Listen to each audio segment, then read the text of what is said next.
Hey guys, tonight we're crawling under the icy covers of medieval castles, specifically into the beds of kings and queens, where it turns out the royal life wasn't always as cosy as you might imagine. Picture this: high stone walls, windows the size of a loaf of bread, and a fire that smokes more than it warms. You're in a massive fortress built for defence, not for comfort. And tonight, it's January, in England, in the year 1321. There's frost on the inside of your chamber. Your breath clouds the air like you're outside. And the only thing separating you from hypothermia is a very dramatic canopy bed. And, spoiler alert, you probably won't survive this. So before you get comfortable, take a moment to like the video and subscribe, but only if you genuinely enjoy what I do here. It really helps keep this cozy little time-travelling sleepover going. And hey, where are you watching from? Drop your city and local time in the comments. I love seeing where our sleepy little history club is tuning in from. Now dim the lights, maybe turn on a fan for that soft background hum, and let's ease into tonight's journey together. You've just arrived at your royal winter quarters. The castle, a fortress looming on the hilltop, has finally settled into silence.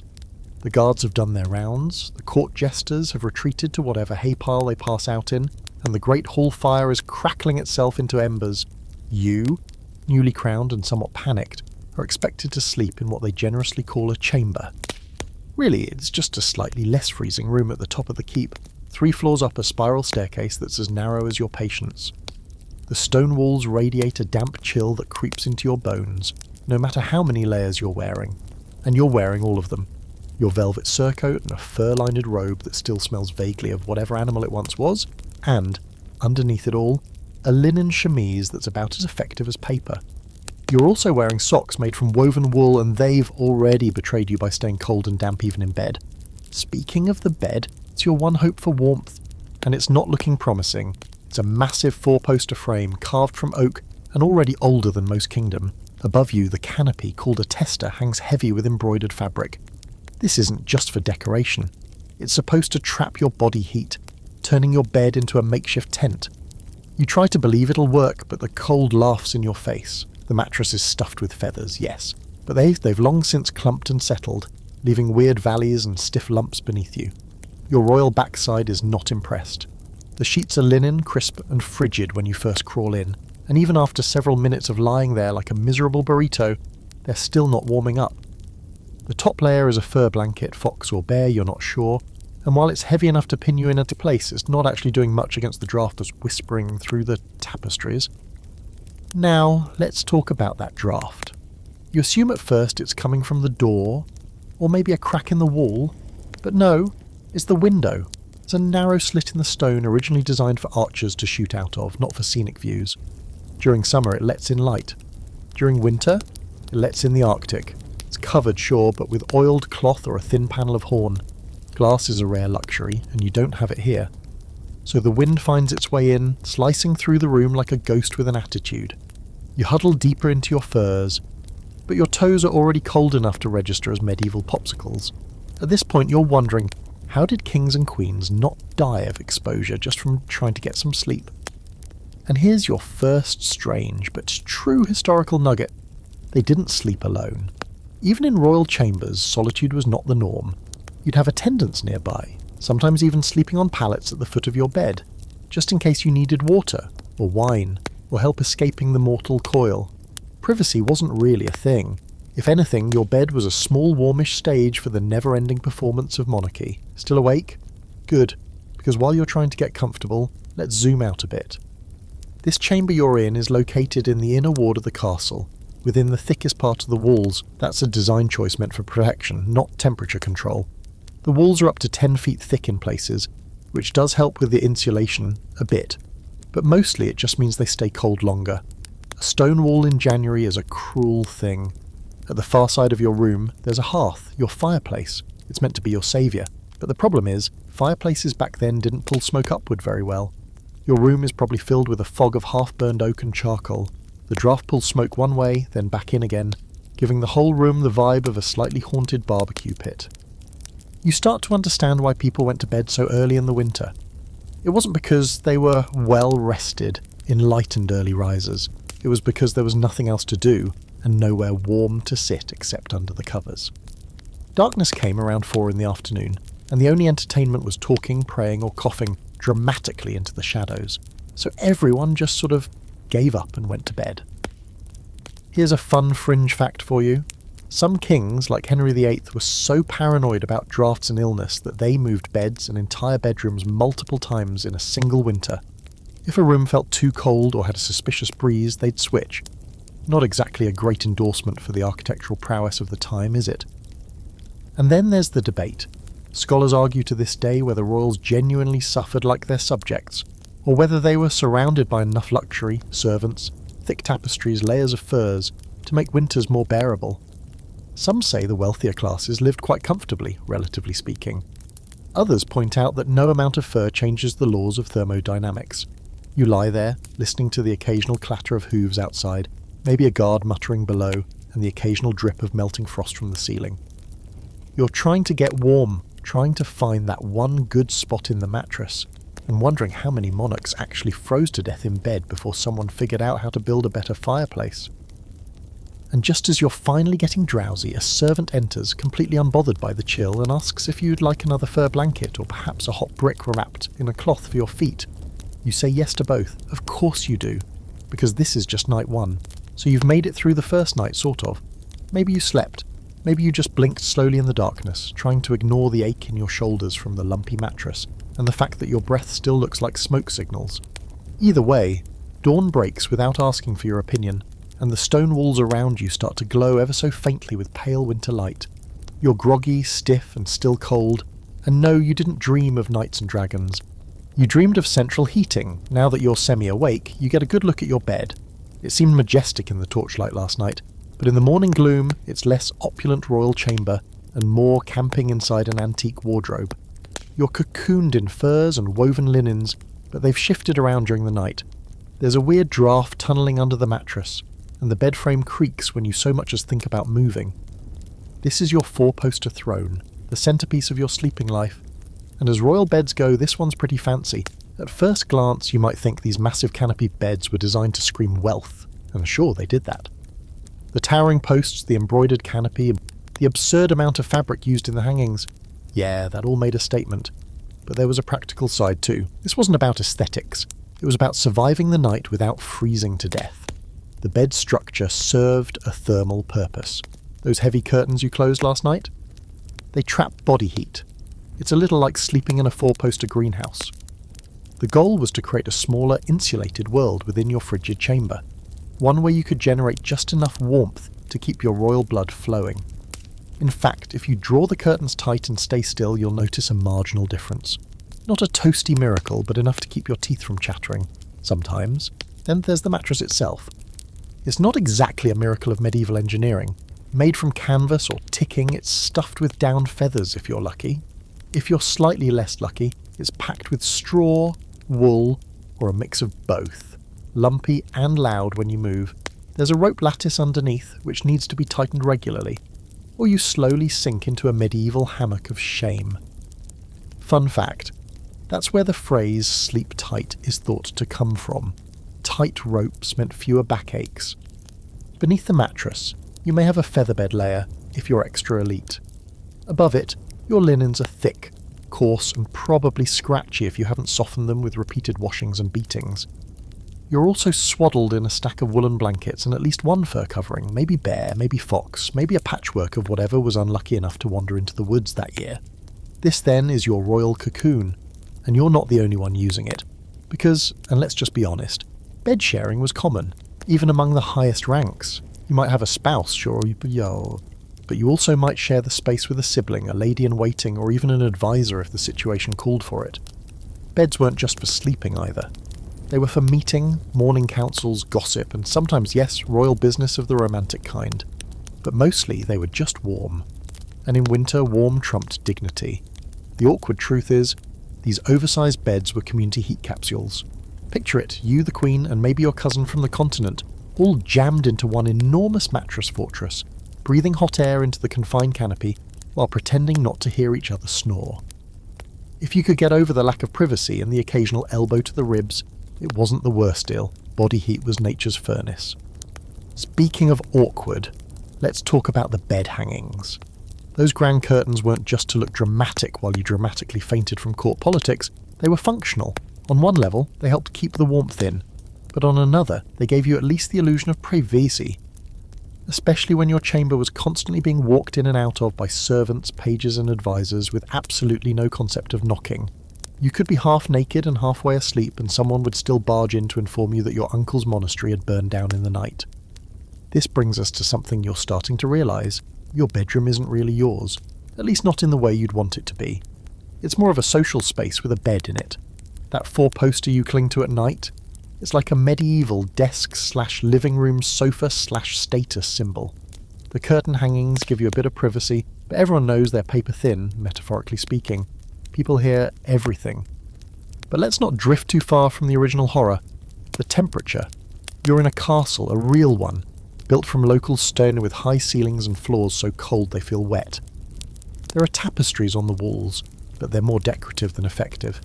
At best, they mute the echo and cover some of the wind tunnels coming through the cracks in the masonry. But insulation, that's not really a thing yet. What people did instead was layer up. And we're not just talking clothing. Layers of rugs on the floor, layers of cloth on the windows, layers of hangings around the bed, and layers of the people in the bed itself. You didn't rely on the architecture to keep you warm. You outnumbered the cold with fabric and flesh. Here's a delightful side note, Sam. Some monarchs brought their beds with them when they travelled, just so they didn't have to suffer unfamiliar drafts. Imagine having an entire crew just to move your bed from one freezing hall to another, slightly less freezing hall. It's extra, it's petty, it's perfect. And while we're on the topic of decadence, there's still a fierce debate among historians about just how effective all this bedding really was. Some say the elaborate construction, the canopies, the double mattresses, the fur throws, actually worked well enough to make sleep tolerable. Others argue that the symbolism of wealth was more important than the function, and most royal beds were still pretty miserable when it got truly cold. One scholar even compared medieval royal sleeping arrangements to elegant misery, which honestly feels like the title of your new autobiography. So after all that, you start to appreciate the layers. You appreciate the sheer determination it took to fall asleep in an echoing stone box in the dead of winter. And you appreciate that bed hangings weren't just royal frills, they were survival gear. You lie there now, pulling the covers over your head, deciding whether you're ready to start the day or pretend to be asleep until someone brings you a hot drink. Or better yet, a time machine. Too bad there's still 98 more days of winter left. Morning doesn't feel much different from night in a medieval castle during winter. There's no sunrise, not really, just a slow shift from pitch black to charcoal grey as light trickles reluctantly through the narrow arrow-slit window. You're still wrapped in what can only be described as a fabric fortress, reluctant to emerge from your four-poster heat bubble into the icy open air of your chamber. But eventually the choice is made for you. A soft knock, followed by a much louder creak of ancient hinges, announces your chamberlain. He walks in carrying a brass container of embers to relight your fireplace, and his breath fogs up like a dragon's as he mumbles a greeting. He doesn't seem cold, but he's also wearing roughly 15 layers and smells strongly of tallow and wet wool. You can't tell if he's here to start your fire, bring news, or pass away quietly in the corner. Regardless, he starts stacking small logs into the hearth, blowing gently on a spark that refuses to catch, and suddenly the air in the room smells of damp bark and frustration. This fireplace is not like the one in your grandmother's Victorian novels, glowing merrily and flickering like a friendly pet. No, this is a fickle, smoky cavity that barely does its job. It's recessed into the wall, lined with cracked stone, and chokes more often than it burns. The chimney, if you can call it that, is temperamental. It might pull the smoke up and out, or it might just let the smoke flood back into your chamber, because the wind outside has shifted direction by 3 degrees. You can't control it. You can't fix it. And worst of all, you can't ignore it. This was the reality of royal fireplaces. They look nice on tapestries, scenes of roaring fires, glowing logs, and cloaked kings warming their hands, but in practice they were inefficient at best. Early medieval chimneys didn't even really exist. Most of the heat went straight up and out through the walls, or not up at all. Some hearths didn't have chimneys at all, just holes in the ceiling where smoke was supposed to find its way. It didn't always. Sometimes it found your lungs instead.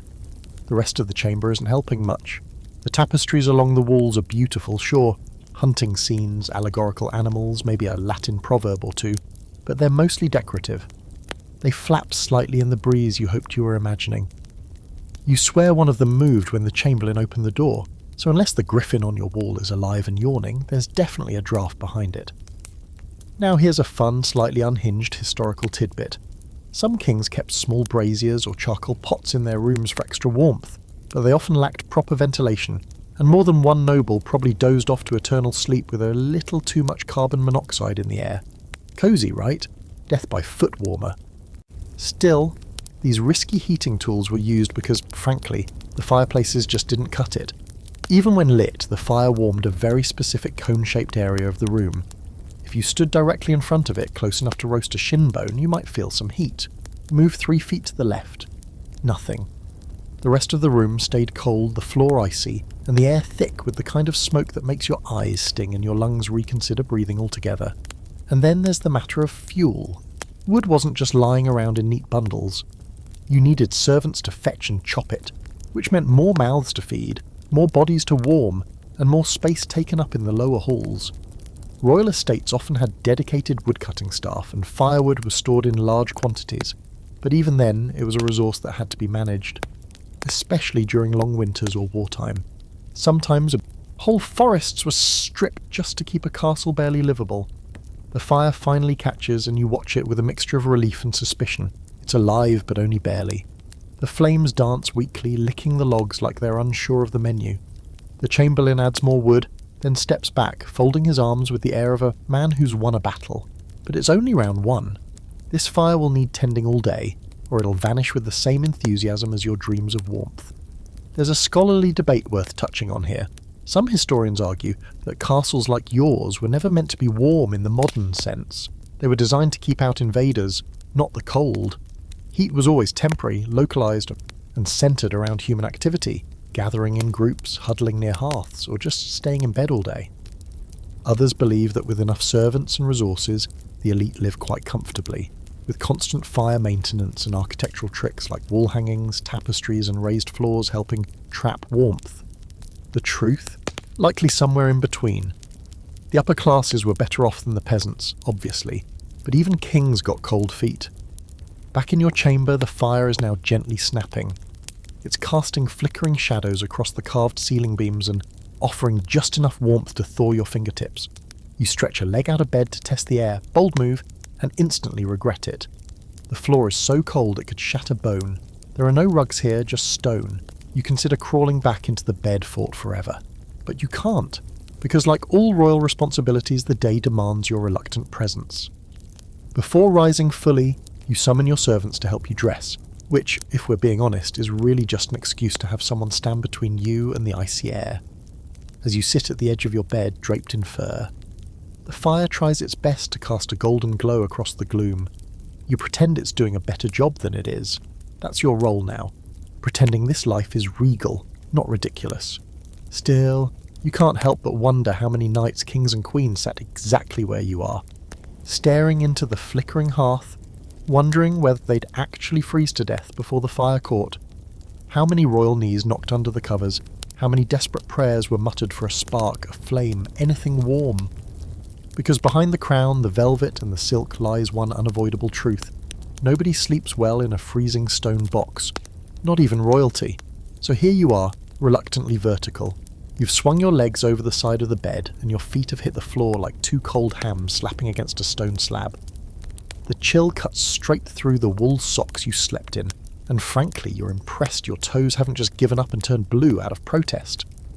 Your royal dignity is already hanging by a thread, and now you've got to face the next great medieval challenge, getting dressed without freezing solid in the process. Your chambermaids enter with that practiced quietness only the long-suffering can achieve. Their breath clouds in the air, but their expressions remain unreadable. One carries your outer garments, already aired by the hearth, while the other brings in a small brazier that's been warming your underlayers. You appreciate the gesture, even if it feels a bit like trying to thaw a glacier with a candle. And now it's time for the wool. Oh yes, welcome to your new favourite textile. Wool is the real MVP of medieval winter fashion. Forget silk and velvet, those are for showing off during feasts and portraits. When it's the dead of winter and you're basically living inside a giant freezer made of rock, wool is what stands between you and an awkward royal obituary. And not just one layer. You're layering like a cake made entirely out of scratchy fabric and mutual suffering. First goes the chemise or smock, a long, thin linen shirt worn next to the skin. It's the only layer that's remotely soft, and its job is to prevent the upper layers from sticking to your skin. Next comes the kirtle, a long woolen dress if you're a queen, or a tunic if you're a king, followed by a surcoat or robe, then another robe, then fur-lined sleeves that attach like woolen armour, and finally a mantle draped across your shoulders like you're trying to audition for the role of a walking tapestry. And we haven't even touched accessories yet.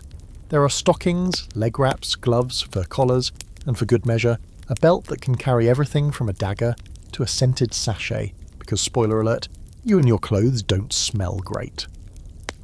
Now here's where things get odd, because in the name of warmth, your royal wardrobe isn't always, well, regal. In fact, some of the garments you wear in winter would make a Renaissance fair vendor burst into tears. You're swaddled in so many layers you can barely bend your knees. You shuffle more than you walk, and sitting down is its own form of medieval origami. You're warm, yes, but you're also a walking laundry pile. Here's a slightly quirky historical tidbit. People in the Middle Ages sometimes slept in their clothes. Not just peasants, but nobles too. Not because they didn't know how to undress, but because the effort of peeling off all those layers and risking bare skin in sub-zero air was often deemed not worth the risk. Imagine putting on 5 layers of wool and fur just to take them off again 5 hours later in the dark. Why? Just wear your daytime clothes to bed and call it a strategy. But still, for appearances, you do the morning ritual. It's accepted. You get dressed layer by layer, while servants quietly pack away your night linens to be aired by the kitchen fire, or, more likely, left out for the sun to bleach, whenever the sun decides to make an appearance again, which might be in May, or never. As you finally wrap yourself in the last layer, a cloak so heavy it practically counts as a second person, you take a moment to consider your reflection in the polished silver mirror propped up on your carved oak dresser. You look insulated. That's the most generous description available. Regal, yes, in the sense that you appear immovable, like someone carved you from woolen duty, but warm? Slightly, and that counts as a win. Now let's dig into the materials that actually help you survive the season. Wool is the obvious staple, everyone from peasants to princesses wore it, but the royalty had access to better stuff too. There's fur, for example, not just any fur, but the fancy kinds, ermine, vair, sable, lynx. Some were purely decorative, some were status symbols, but most were worn for warmth. The Queen's winter wardrobe might be lined entirely with fur, even if it was hidden beneath layers of brocade. Silk, surprisingly, made its way into winter wardrobes too, not because it's warm, it's not, but because layered under or over wool, it helped trap air, and it felt luxurious against the skin. If you were especially wealthy, your undergarments might even be silk-lined. Is the medieval version of having heated floors, unnecessary, ridiculous, and kind of amazing. Still, even with all that luxury, here's the catch. Once you were dressed, you stayed dressed. These weren't clothes you casually changed out of. Bathing wasn't a daily thing, and washing clothes even less so. So the layers you wore might stay on you, more or less unchanged for days, maybe even a week. And while that sounds horrifying by modern standards, it was totally normal then. The key to comfort wasn't so much hygiene as it was adaptation. You learnt to live in your clothes the way a bear lives in its fur.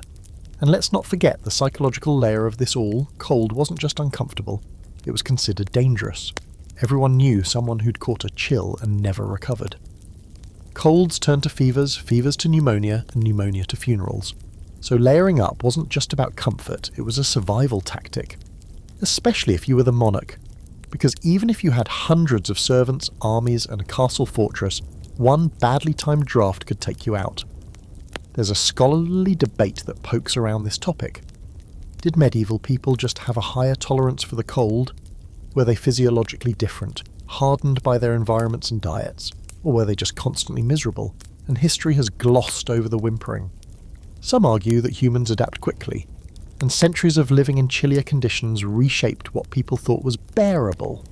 Others believe the suffering was real and constant, and people just put up with it because they had no choice.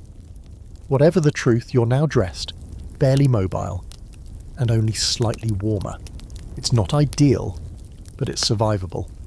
You glance back at the bed, a pile of tangled linens, fur, and the ghost of warmth past, and wonder if it's too early for a nap. Probably. But no one said being royal was comfortable. They just said it came with a crown, and right now that crown is the only thing not covered in wool. You've survived the waking up part. You've done the ceremonial wool wrapping, the fire staring, and the medieval version of complaining under your breath while maintaining regal posture. Now, as the hearth finally produces more flame than smoke and the icy fog in your chamber begins to shift into a more breathable atmosphere, you face a new challenge. Not court business, not diplomacy, not even your terrifying collection of winter shoes. No, this morning's most peculiar tradition is something far more intimate and arguably stranger than anything you've encountered so far. It's bed warming. And no, not the cozy kind you do by rolling into a fresh pocket of warmth under the covers. This is bed warming as a job description. Someone, yes, an actual person, is tasked with making your bed not feel like it was crafted from moonlight and regret. It's a whole production, and it's exactly as awkward as it sounds. Your chamberlain, the same one who earlier coaxed your fire to life with a few muttered threats, reappears carrying what looks like a shallow metal pan on a long wooden handle. It clinks faintly as he walks, and the air around it smells vaguely of scorched pine and ash. You recognise it now, the humble yet critical bed warmer. It's filled with glowing embers taken from the kitchen hearth downstairs where the fire never goes out. He slowly slides the pan between your sheets, moving it in slow, deliberate arcs like he's painting warmth onto the linens. Yes, someone literally warmed your bed by sticking hot coals into it. What could possibly go wrong? Surprisingly, not as much as you'd think. The pan is enclosed, designed to keep the embers from spilling out and torching your royal sheets. Still, mistakes happened. There are whispered stories of scorched featherbeds, singed hangings, and that one incident involving a Flemish countess, 2 geese, and a misjudged warming attempt that ended with 3 chambers needing to be rebuilt. The details are murky, but the warning is clear. Never leave the pan in too long, and for the love of St. Cuthbert, don't fall asleep with it still under the blankets. Now, if you're a bit more high maintenance, or simply have more servants than sense, your bed warming duties might fall to an entirely different individual, the human warmer. This was exactly what it sounds like. Some nobles, especially in colder regions, employed someone to physically lie in the bed before them, just long enough to take the edge off the cold.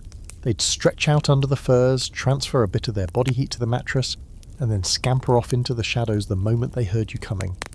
Let that sink in. You've got a designated bed preheater, a literal placeholder. You don't even get into your own bed until someone else has had a full 5-minute cuddle session with it on your behalf. Strange? Yes. Effective? Also yes. Though of course it raises a lot of logistical questions. How much were they paid? Was there an awkward conversation the first time this was introduced? Did they draw straws to decide who'd get the honour of preheating the monarch's backside zone? We may never know, but the concept lingered for centuries, and in some regions it was considered the height of courtesy and service. Weirdly, scholars have debated whether this was seen as demeaning or prestigious. Some say it was just another role in a tightly knit household hierarchy. Others argue that it bordered on absurd, a living, breathing electric blanket with a job title. As you're thinking about that, your chamberlain finishes his sweeping motions with the ember pan, nods solemnly, and removes it from the bed. The sheets are slightly warm now, even a little toasty in spots. You press your hand into the middle of the mattress and feel actual comfort radiating up at you. It's the closest thing to kindness this castle has offered you since winter began, and you didn't have to lie in it freezing for half an hour to get there. Let's take a moment to appreciate how vital these warming rituals were. The cold wasn't just a nuisance, it was a risk, a real physical threat to comfort, health, and even life.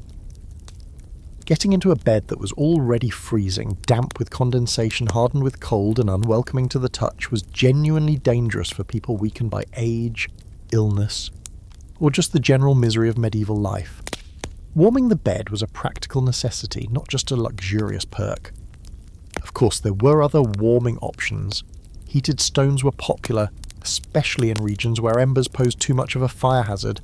Large, smooth rocks would be heated in the fire, wrapped in cloth or wool, and placed near your feet under your sheets or at your sides.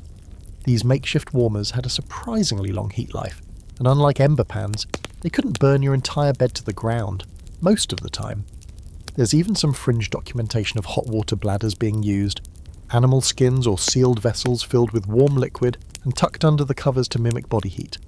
Not exactly elegant, and definitely not leak-proof, but you'd be amazed how forgiving you become when your bones feel like ice cubes.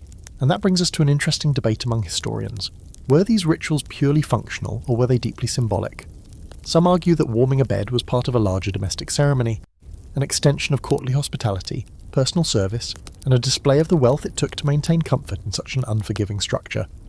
Others say, no, it was a desperate practical answer to a problem everyone faced, from the lowest servant to the queen herself. Regardless, you can't help but imagine the quiet procession every winter evening, servants scuttling around with ember pans, nobles nudging stones into the fire before dinner, someone complaining that their bed warmer used too much pine and now everything smells like smoked ham. There was a rhythm to it, a nightly dance between the cold and the fleeting heat, and in that battle, the warm bed, no matter how absurdly achieved, was the ultimate prize. You lean back now, letting your newly warmed bed cradle you like a slightly less judgmental coffin. The sheets are just this side of delightful, and you close your eyes for a moment, considering whether anyone would object if you just stayed in bed all day. You're the monarch, after all. Who's going to argue? But before you drift off again, you hear a servant announce breakfast is ready. And you remember, no one gets to be warm and lazy in peace when there are nobles to entertain, messages to respond to, and a morning audience with a bishop who insists on discussing taxation with the enthusiasm of a wet sock. Still, you'll remember this moment. This odd little ritual, the pan of embers, the hush of fabric being pulled back, the fleeting, perfect sensation of warm linen against chilled skin. In a world where comfort is rare and luxury always comes with a draft, a warm bed might be the closest thing to real royalty. The problem with castles, especially in winter, is that they were designed to keep people out, not keep heat in. So once you've dragged yourself out of your carefully warmed bed and into your weighty, multi-layered royal attire, you're faced with a simple, unfixable truth. The rest of the castle is even colder. And the worst offender, the windows. You trudge slowly down the corridor outside your chamber, your breath already forming visible clouds again. Every few feet, the stone walls break into what should be glorious views of the countryside, except that these are not your charming modern windows with double glazing and cosy panes that let in the golden light of winter mornings. No, these are slits, or at best narrow arched openings with all the insulation value of a hole in a loaf of bread. And worse, most don't even have glass. Welcome to the charming world of medieval window alternatives, where instead of actual transparency, you get materials like oiled parchment, thin slices of horn, or, if someone's feeling generous, tiny panels of translucent alabaster. Let's just say, if you want to see the sunrise, you'll need to squint. Through animal skin, the average window in a medieval castle is more symbolic than functional. The idea was never to give you a scenic view or a sunny breakfast nook. It was to let in just enough light to not walk directly into a wall, while keeping out the wind, rain, and the occasional arrow. On the lower floors, they might be sealed all together with thick wooden shutters, closed most of the day and open just enough to let the place not turn into a tomb. But in the upper chambers, where you, the royalty, are supposed to live in glory, there's at least the illusion of openness. Problem is, it's not fooling anyone. Cold air doesn't need an invitation. It snakes its way through every seam and gap in the window frame, whistling softly like it's enjoying the party. You can try stuffing the cracks with straw or cloth, hanging heavy drapes across the openings, or layering tapestries nearby to absorb some of the airflow. But it's always there, that persistent low-grade draft that makes you feel like you're living inside a particularly moody cave. Here's your quirky fact for the day. In some regions, especially during the High Middle Ages, the wealthiest nobles installed actual horn window panes, sliced thin from animal horns and polished to a translucent finish. They weren't see-through so much as see-blur, but they allowed in light while still blocking most of the wind. It's weirdly clever, wildly resourceful, and just slightly disgusting. Glass, of course, existed, but it was expensive, fragile, and usually reserved for churches, monasteries, and very wealthy households. If you did have glass windows, they were likely tiny, maybe the size of a dinner plate, and held in place with lead cames in a lattice pattern. Even then, they were rarely transparent like modern panes. They distorted light, casting your chamber in a kind of watery, celestial gloom that made everything look holy and slightly haunted. And here's a delightful scholarly debate for you to ponder as you pace the icy corridors of your home. Did medieval people even want more light and bigger windows? Some argue that yes, more light would have improved health and morale, Others suggest that smaller windows were not just practical but desirable. They offered protection, privacy, and a psychological buffer against the stark reality of life outside the walls. There's also the religious angle. Light was symbolic, not functional. If you wanted illumination, you opened your Bible, not your shutters. Back in your chamber, the main window is an arched slot about 2 feet high and 1 foot wide, fitted with a wooden shutter that never quite closes flush. You had it covered with a sheet of waxed linen last autumn, hoping to cut down on the wind. It helped, for about a week. Now the edges are curling, the wax is cracking, and if you stand near it too long, your teeth start vibrating like you've licked a cathedral bell. So what's the solution? Layers. Always more layers. Not just on your body, on the walls, the window, stoves, and even the furniture. Rich tapestries are hung not only for beauty but as insulation. In fact, a particularly drafty wall might be draped entirely as if the castle itself is wearing a cloak. These aren't the thin decorative throws you might imagine. They're thick, woven monsters depicting everything from religious scenes to allegories about patience and greed. When the wind hits the outer wall, the tapestry ripples gently, just a reminder that there's only a thin layer of wool and wishful thinking between you and nature. And now you come to the furniture. Even the beds and chairs are designed to fight the cold. High-back chairs with hooded tops help block drafts from behind. Beds are surrounded by those thick hangings we've already talked about. And your writing desk is placed strategically near the fireplace, because holding a quill with frozen fingers is about as effective as writing with a turkey leg. But let's not pretend all of this fixes the window problem. Sometimes you just have to accept it. That means preparing for every gust. You walk differently in winter. You lean into the cold, you expect it to sneak under your collar, whisper across your cheeks, and swirl around your ankles like a bitter cat, and you fight back with ritual. More fires, more fur, more praying that spring doesn't so on skip a year. There's something surreal about it, really. You're royalty. You command armies. You wear crowns. And yet each day starts with you battling a breeze that's figured out how to weaponize itself using geometry and pessimism. But that's the nature of castle life. The enemy isn't always outside the walls. Sometimes it's creeping in through a window that nobody can quite seal shut. And despite everything, you feel a weird sort of respect for these early attempts at comfort. The linen, the horn, the shutters, the wool-stuffed cracks.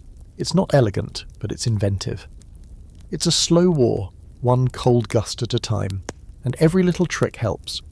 Now, as you pass another window, this one completely uncovered, because someone borrowed the drape for their own chamber, you stop for a second. The frost has crept in and painted delicate patterns across the wooden ledge. The light coming through is pale and half-hearted, but it lands softly on the floor, casting shadows like glass would, if you had any. You exhale, watch your breath swirl up toward the arch above, and for just a second, you think about what it must have felt like in summer, when those windows let in sunshine instead of spite. Then your foot slips slightly on a patch of frost forming along the edge of the wall, and you remember, winter isn't even halfway done yet. You're beginning to realise that being royal in winter is less about issuing commands and more about surviving a daily assault from cold, damp medieval physics. Every part of this castle, from the flagstones to the curtain rods, is colder than your heart before breakfast. And unfortunately, you can't fix any of it. Not with your crown, your advisors, or even your wardrobe that now weighs as much as a small ox.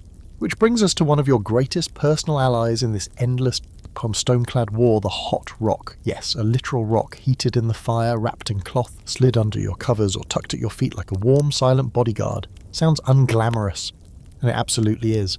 But this humble piece of geology might be the reason your toes didn't fall off last night. Forget enchanted swords and royal bloodlines. If you want to survive a medieval winter in a castle, you need a rock and a plan. Here's how it works. Servants take large, smooth stones, usually river rocks, because they don't crack or explode when heated, and leave them near the roaring kitchen hearth for most of the day. By evening, the rocks are hot enough to sizzle water. But instead of cooking something on them, they wrap them in thick layers of wool or linen and carry them carefully upstairs to the sleeping chambers. It's a delicate process. Drop one on the stairs, and you've got a rolling lava ball headed for the scullery. Once delivered, the rocks are placed strategically, at the foot of your bed, under the bowers, inside a fur wrap, or sometimes in a wooden chest to slowly warm the air around it. The effect is glorious and short-lived. You get a delicious pocket of warmth that lasts an hour or two, just long enough to drift off to sleep before the cold creeps back in like a cat burglar.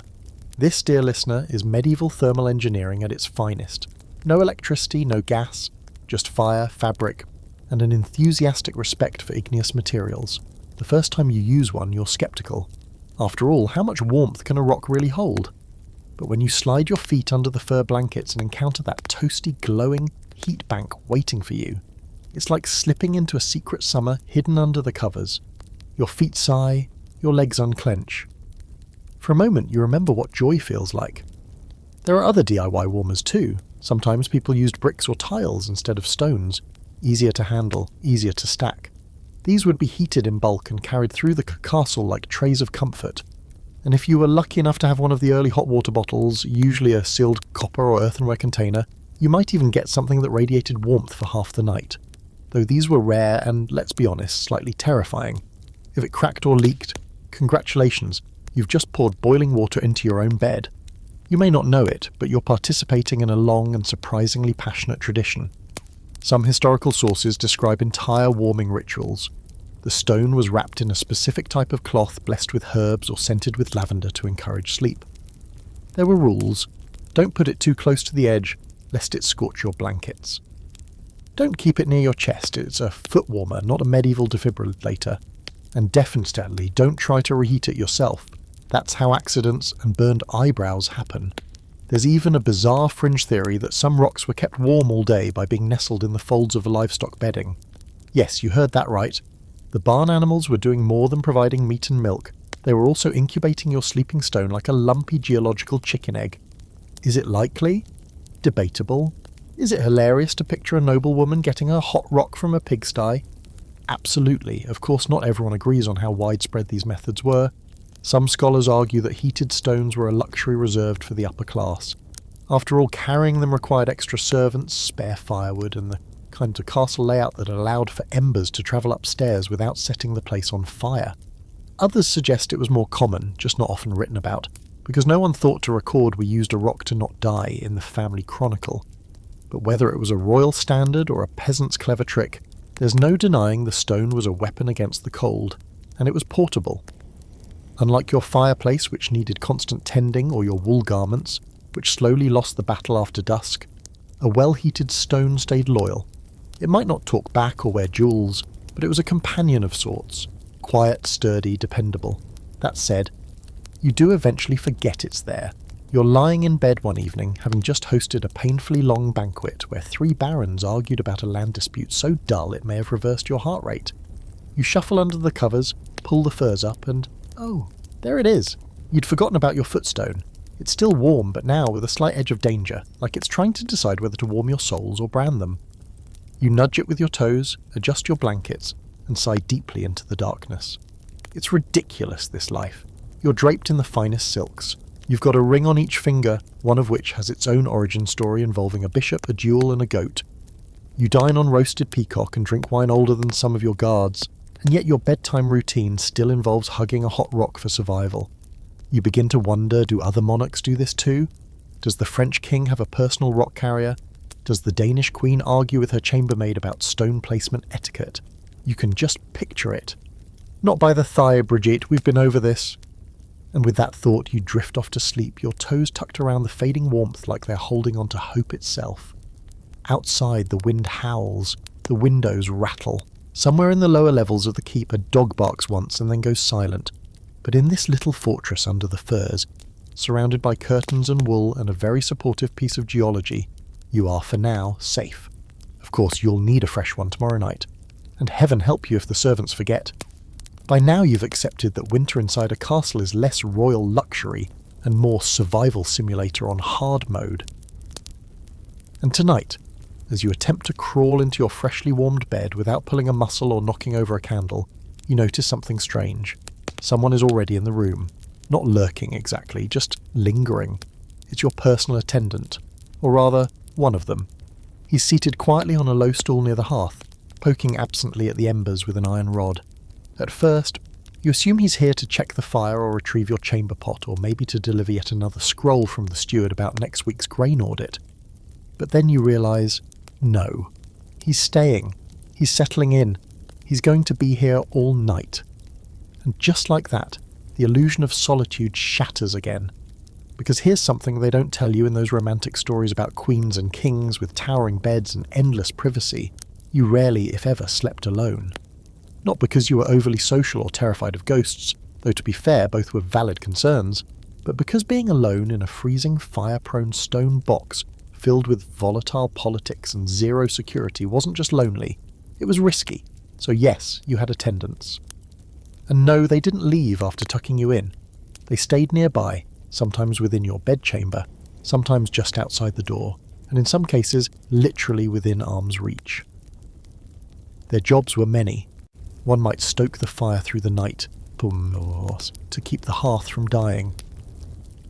Another might be tasked with waking you before dawn or helping you up if a nighttime situation arose. Yet another, usually the most trusted, watched the door in case of intruders. Or worse, urgent messages. This wasn't considered weird. It was protocol. If you were particularly high-ranking, you might even have your own chamber sergeant, a mix of bodyguard and valet, whose bedroll was tucked discreetly behind a curtain or under a tapestry. He wouldn't speak unless spoken to. He'd remain motionless unless needed. And yes, he was probably freezing too. In fact, your entire suite of rooms was rarely silent. Down the hall in the outer chamber, your ladies-in-waiting or squires would be sleeping, some on pallets, others on benches or even bundled cloaks. The term private bedchamber was really just a hopeful suggestion. The castle was communal. Even sleep happened under observation. And now the fire crackles as your attendant throws on another log and resumes his silent vigil. You hear him yawn faintly, then shift to sit on the floor, where the flagstones are slightly warmer thanks to a fur rug. You've never asked him how he manages. Maybe you should. But it feels odd breaking that invisible line between royalty and servant, so instead you pull the furs up to your chin and pretend not to notice him at all. Let's talk a bit about the structure of these bedchambers, because it matters. In a proper noble suite there are layers, almost like nesting dolls of privacy. Your inner chamber, the most intimate space, is where you sleep. It's often separated from the outer room by a curtain or a wooden screen. Beyond that lies the outer chamber, where your staff sleep or work, and sometimes host minor visitors. Then there's the solar, a kind of sitting room for the family, often adjacent to your sleeping quarters but technically still public, which means you never really own your space. It's always in use, always occupied, always vulnerable to the sounds of snoring squires, whispering pages, and the occasional loud clank of armour being dropped too close to the wine casks. That brings us to the question of how, in this swirling social tornado of cloth and courtiers, the royals ever got any rest. The answer? They got used to it. Eventually you stop noticing the rustling of servants or the low mutters in the outer chamber. The occasional cough from someone behind a tapestry becomes background noise. It's like living in a very drafty, poorly lit dormitory, except the plumbing is a bucket and your roommate wears chainmail. And here's your quirky historical fact for this section. Some monarchs actually preferred sleeping in the presence of their most trusted companions, believing it protected them not just from physical harm, but from nightmares. Charlemagne, it's said, had a habit of keeping his sons near him at night while he slept in full armour. Not because he was paranoid, but because it kept him ready. Whether that's true or just a dramatic biographical flourish, it speaks volumes about how little rest existed even in royal rest. Now, not everyone loved this arrangement. Some queens were known to request more separation, especially when pregnancies were involved or when power plays made court life particularly tense. But even then, total privacy was a fantasy. At best, you'd have a few hours between curtain checks or a rare night when your chamberlain fell asleep on the hearth and didn't notice you tossing and turning at 3 a.m. Historians love to debate how the presence of attendants affected sleep patterns. Did the proximity of others create a sense of safety that encouraged deeper sleep? Or did the constant company prevent true rest, adding another layer of tension to already stressful lives? One camp argues that medieval people simply didn't expect uninterrupted slumber. Instead, they embraced segmented sleep, 2 main phases separated by a period of quiet wakefulness where they prayed, reflected, or yes, stared into the darkness, wondering if the draft from the West Tower would ever stop. You shift now, adjusting your pillow, which is less a cloud and more a sack of feathers with commitment issues, and try not to think about the snoring you hear just beyond the partition. Someone's fallen asleep too early again. You recognise the cadence. It's the steward. He always claims he's praying, You try not to laugh, but it sneaks out as a faint breath against the cold air. And that's another strange comfort, the shared weirdness of it all. You may wear a crown, but everyone in this castle suffers winter the same way. You're all wrapped in fur, you're all navigating life between hearths and draft. You all hate that one particular window that whistles at 4 a.m. You turn over, facing the wall now, and pull the covers tighter. The fire has settled into a slow rhythm, casting soft red light that pulses across the chamber ceiling. Your eyes grow heavy, not from peace, but from resignation. Out in the outer room, someone coughs, someone else mutters, somewhere a log shifts, and a shower of sparks dances up the chimney. And right beside you, beyond the curtain, your attendant clears his throat and begins the silent work of refueling the fire. Again, without waking you. Or so he thinks. You smile faintly, knowing he's done this 100 nights before, and he'll do it again tomorrow. Because in this castle, in this endless winter, no one sleeps alone. The morning arrives the way it always does in winter. Slowly, reluctantly, and about 2 hours before your body is ready. You wake with your face pressed into a slightly damp corner of the pillow, and your hair moulded into the shape of yesterday's crown braid. The fire has long since burned down to a bed of sullen orange coals. Your rock warmer, now fully cooled, feels like a traitor at your feet. And the worst part? The covers have slipped just far enough to expose your shoulder to the air, which feels like being slapped with a fish made of ice. You pull the blankets up with a dramatic sigh. This is becoming a pattern. But today, instead of focusing on how cold your everything is, you find yourself paying attention to your bed itself. Not the shape or the carving that you've admired before, not even the heavy hangings or the creaky ropes underneath. No, you're now fixated on what's in the bed, because you've started to realise something troubling, something itchy, something moving. Ah yes, time to talk about the glamorous reality of royal bedding. Spoiler alert, it's not great. The bed you sleep in every night, the same one with gold-embroidered curtains and ornately carved headposts, also contains a bustling ecosystem of things you'd rather not think about. This mattress, while feather-filled and fluffed by hand every few days by a rotation of underpaid servants, has been slept on, sweated into, and cried upon by at least 3 generations of royals before you, and you're starting to suspect it's developed a personality. A cranky one, possibly one with legs. That sensation you just felt on your calf?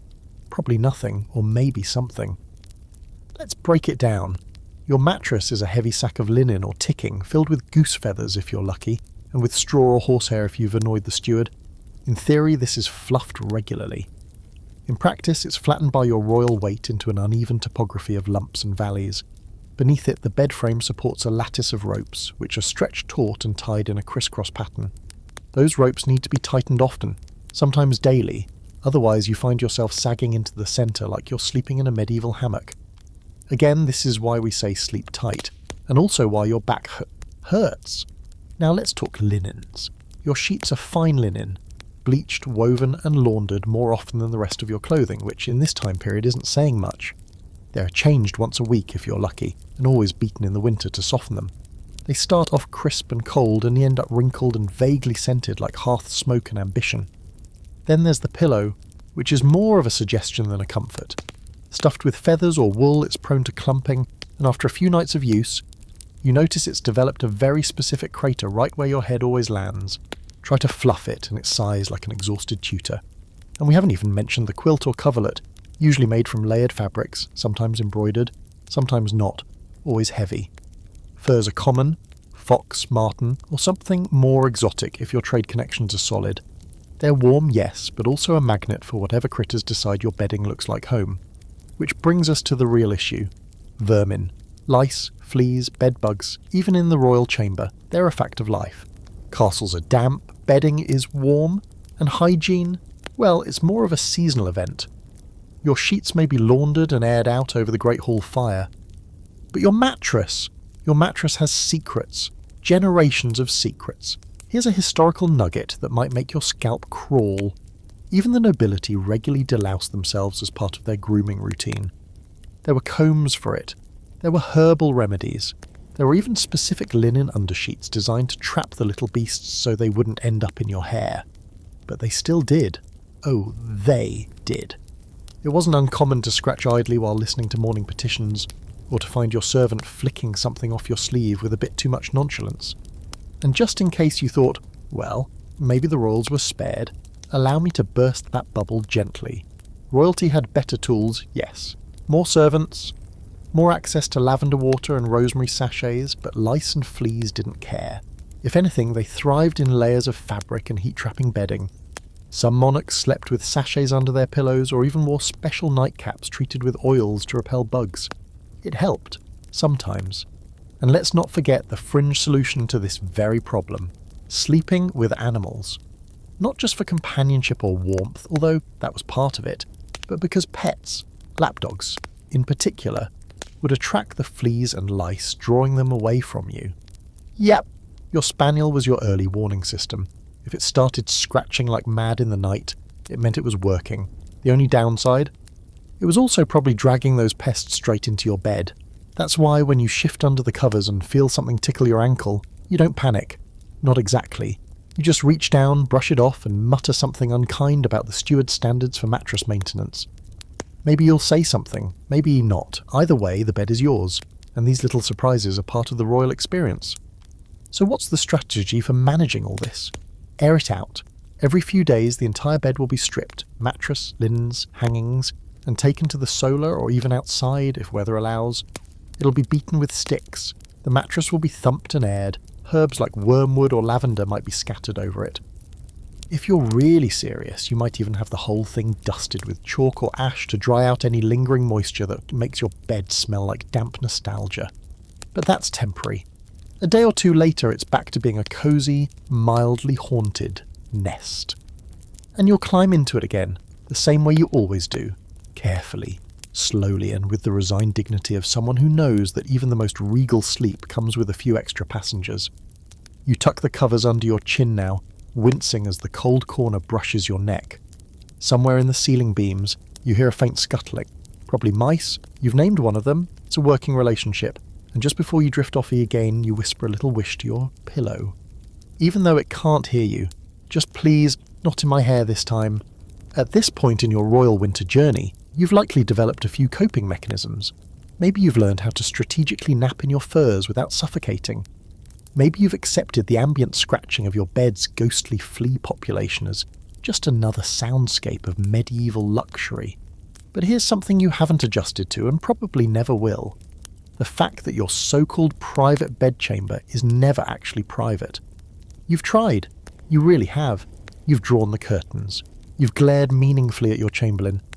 You've even muttered something about needing solitude for reflection, which in any other time period might buy you an hour alone. But in this castle, in this era, the concept of personal space is more myth than policy. Your bed may have hangings, your room may have a door, but your title ensures that someone is always walking in. And they never knock. It's not rudeness, it's custom. The medieval royal chamber is the central hub of everything: sleep, dressing, politics, illness, and conversation about harvest taxes. Your attendants, advisors, and personal servants don't think of this as your room. They think of it as the royal centre of operations that happens to contain a bed and a small brazier.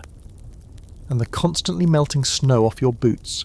Take this morning, for instance. You've been awake for less than 3 minutes, still halfway tangled in furs, when the chamberlain strides in, cheerfully announcing the bishop is downstairs, early, and already halfway through his small sermon about divine kingship. A heartbeat later, your steward follows with scrolls. A page brings a wooden bowl of tepid wash water and a hard biscuit you could use to shingle a roof. And someone you don't recognise, a visiting knight maybe, stands awkwardly near the hearth, pretending to study the tapestry of a lion fighting a swan. All while you're still very much in your nightclothes. No one seems fazed. You'd complain, but honestly, who would you complain to? Everyone here was raised in this system. Even your servants have servants. There's a hierarchy to it all, sure, but nowhere in that list is personal space ranked above refill the chamber pot before sunrise. Now here's something delightfully bizarre and absolutely true. Royals often held audiences or conducted business from bed. It wasn't considered lazy, it was symbolic. The bed was a throne of sorts, especially when the king or queen was ill, or simply observing a long winter retreat. You'd prop yourself up against a carved headboard, dressed in your finest fur-lined robes, and receive guests just beyond the canopy hangings. ministers, ambassadors, even foreign dignitaries would stand humbly near the bedpost while you, in all your barely awake glory, nodded and dispensed orders. Imagine that conducting national policy with bedhead. But it goes deeper. The bedchamber wasn't just a bedroom, it was a stage. It was where intimacy and authority blurred. To be invited into a monarch's sleeping chamber wasn't scandalous, it was prestigious.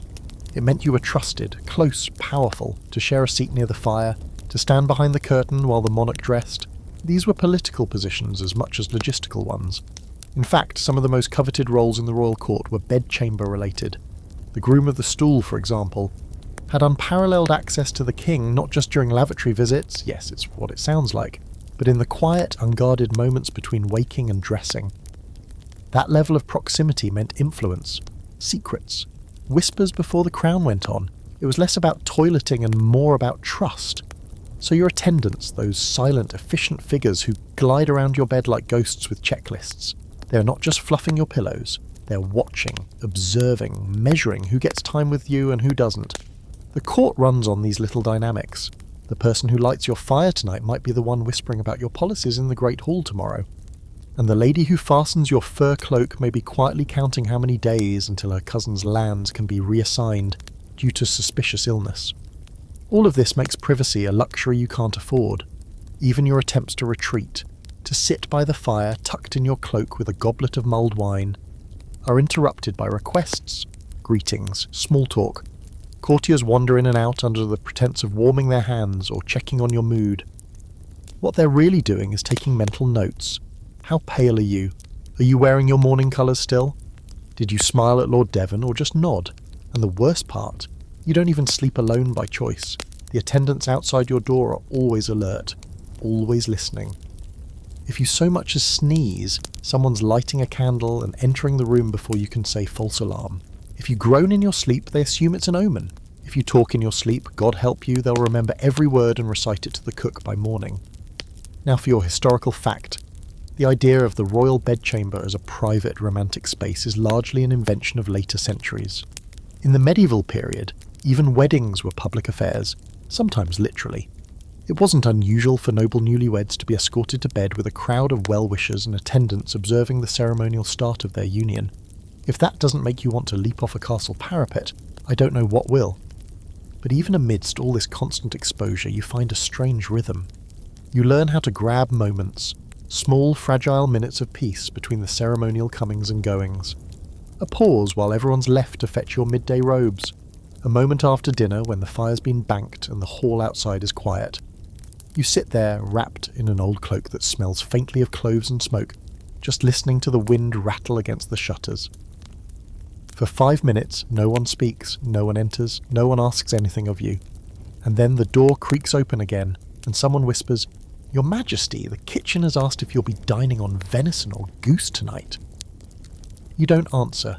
You just lie back on the mattress, close your eyes, and imagine what it must be like to have a room with a lock, not a symbolic one, a real one you could actually use. But for now, your bed remains less a refuge and more a theatre.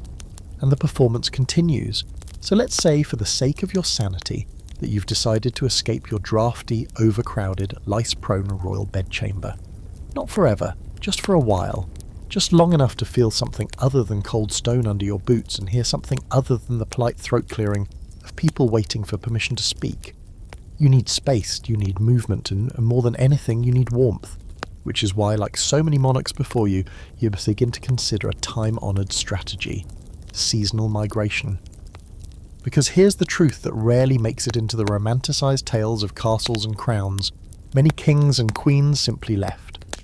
When the chill set in and the hearths failed to keep up, the most sensible of rulers took one look at their 12-foot ceilings and frostbitten tapestries and said, "Nope, we're going south." It sounds dramatic, but it was incredibly common.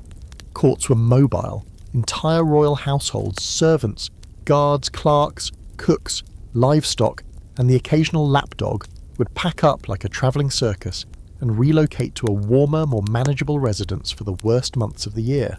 You might winter at a palace further south, or at a monastery that offered hospitality and, more importantly, fewer open-air hallways. Some kings kept a rotation of castles specifically for this purpose. picking their destination based on not politics, but temperature. You might be surprised by how many royal itineraries, preserved in ancient ledgers and chronicles, are basically glorified weather maps. Spent January in Winchester, too cold, moved to Windsor in February, still freezing, March in Westminster, finally tolerable. It's like chasing the sun across the landscape in fur-lined carriages. But don't get too excited, this wasn't some carefree royal vacation. Moving an entire court was a logistical nightmare. Think dozens of carts, hundreds of staff, thousands of pounds of gear. Your bedding, your kitchen pots, your wardrobe, your throne. Yes, even your throne all had to be loaded up and dragged down miles of muddy roads. And it had to be done quickly, before the weather turned too icy or the roads became impassable. And yes, you brought your bed, or at least the good parts of it. That oversized, slightly haunted canopy bed you sleep in, that stays behind. But your feather mattress, your favourite fur coverlet, the carved bedpost with the family crest, all carefully dismantled, packed, and reassembled in your new winter chamber. Because there's only so much lumpy straw a monarch can tolerate, and breaking in a new mattress in January is a form of torture not even your enemies deserve. There's something strangely endearing about the whole affair. You picture your royal train winding slowly through frost-covered villages, servants wrapped like sausages in cloaks and blankets, wheels squeaking under frost, horses snorting steam into the air. The townsfolk gather to watch, partly in awe and partly in confusion. It's not every day the monarch rolls through with an ox cart full of mattress stuffing, but still, it's worth it. The further south you go, the more manageable things become. Maybe the windows have actual glass. Maybe the fireplaces don't blow smoke directly into your face. Maybe, just maybe, there's a bit of sunshine in the afternoons, and you can sit in a walled garden for 10 whole minutes without turning into a human popsicle. Now, some scholars debate whether these seasonal migrations were really about temperature. Some insist they were driven by political strategy, showing presence in distant parts of the kingdom, visiting religious houses, inspecting defences, and yes, there's truth to that. But let's be honest, if you've ever spent a February night in a stone tower where the icicles grow inside, you know what's really driving the decision. Of course, not all royal retreats were palaces. Sometimes you ended up in abbeys or monasteries, where the monks greeted you with bowed heads and mildly judgmental silence.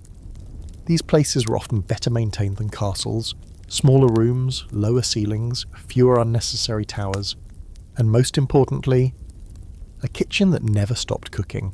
Monasteries were warm in the same way a clay oven is warm, slow, steady, built for retention. The monks may have preferred spiritual austerity, but they understood the importance of not freezing to death while copying scripture. The sleeping quarters were Spartan but surprisingly tolerable, and as a guest of importance you'd be given one of the few private chambers with a decently insulated hearth and a bed that didn't try to eat you in your sleep. There's also the social benefit. With half the court left behind, your inner circle shrinks.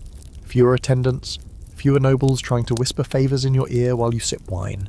Just a tight group of advisors, maybe a sibling or two, and the quiet company of monks who only speak at designated times. It's practically a spa if you squint hard enough and ignore the part where your chamber pot still freezes solid at night. And yes, there's a fringe theory floating out there that some monarchs used winter migration as a kind of reset button. Get away from the main court, reassess alliances, recover from illnesses quietly, even have the occasional emotional breakdown without a full audience. And honestly, makes sense. Everyone needs a break. Even people wearing gold on their heads. Still, you can't stay away forever. Eventually the snows melt, the political pressures return, and the castle, the real one, with the grand halls and the awful windows, beckons you back. You picture the servants already preparing it, airing out the bedding, scrubbing the soot off the hearth, whispering nervously about which part of the mattress seems lumpier than it did last year. They'll hang fresh tapestries to trick you into thinking the place is warmer. They'll light every candle they can find and offer spiced wine at the door. But it won't matter. The first night back, the wind will still find you. It always does. But for now, you're not there.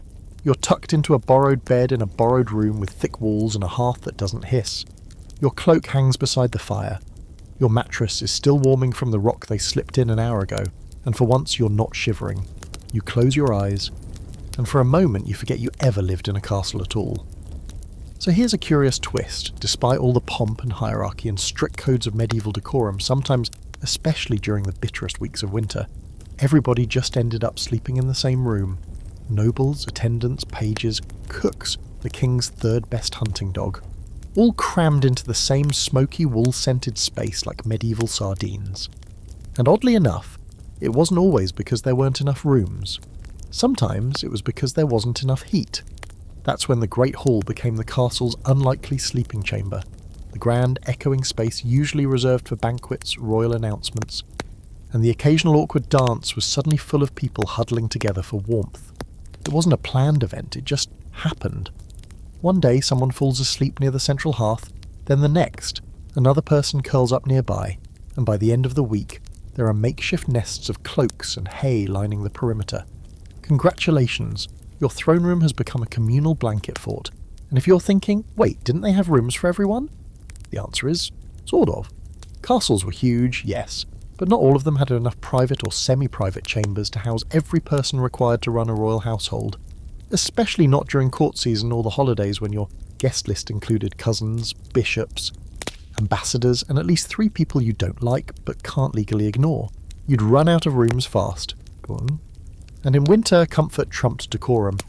Why suffer alone in a freezing stone tower when you could sleep near a hearth surrounded by other humans putting out usable body heat? So you descend the stairs late one evening, just needing a break from your overfurnished chamber and its haunted mattress. And there it is, the medieval version of a sleepover. The fire in the centre of the hall is crackling with actual enthusiasm, unlike the sulky flames in your bedroom hearth.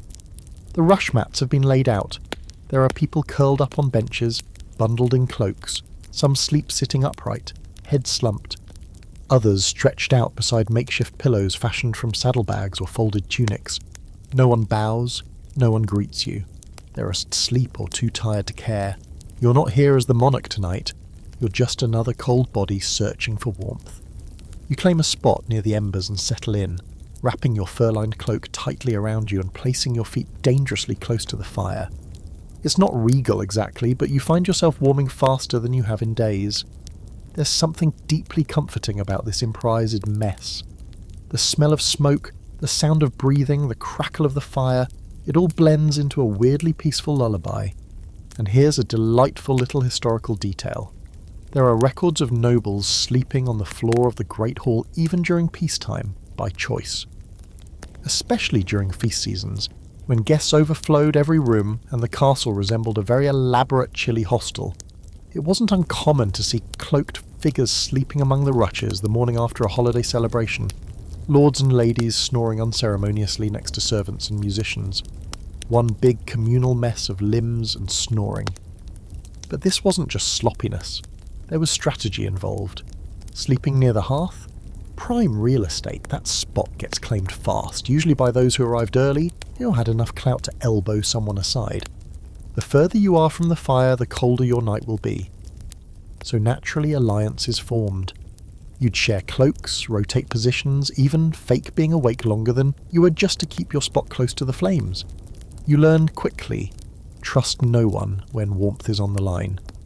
Now, a fun fringe fact. Some noble households use screens or movable partitions to give the illusion of privacy during these mass sleeping arrangements.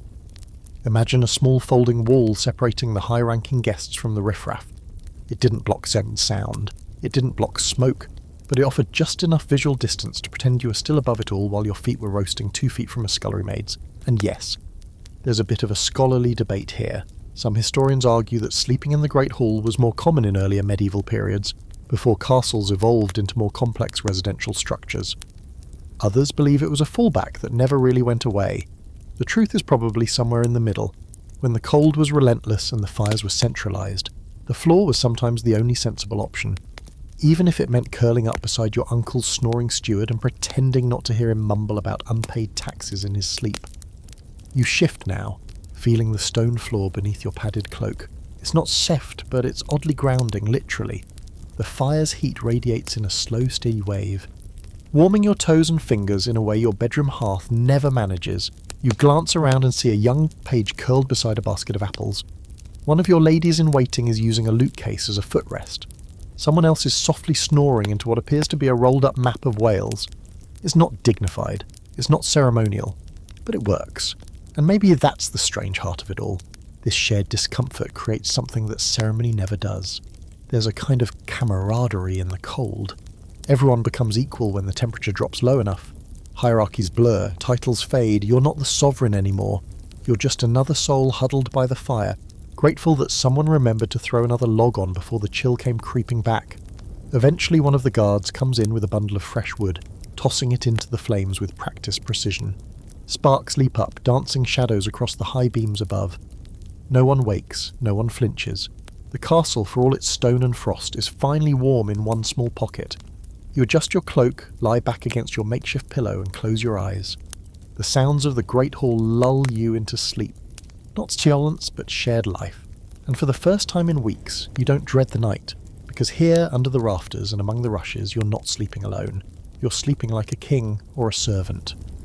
Or maybe just a person, and somehow that's enough. Despite everything, the cold, the noise, the complete absence of privacy, you've slept.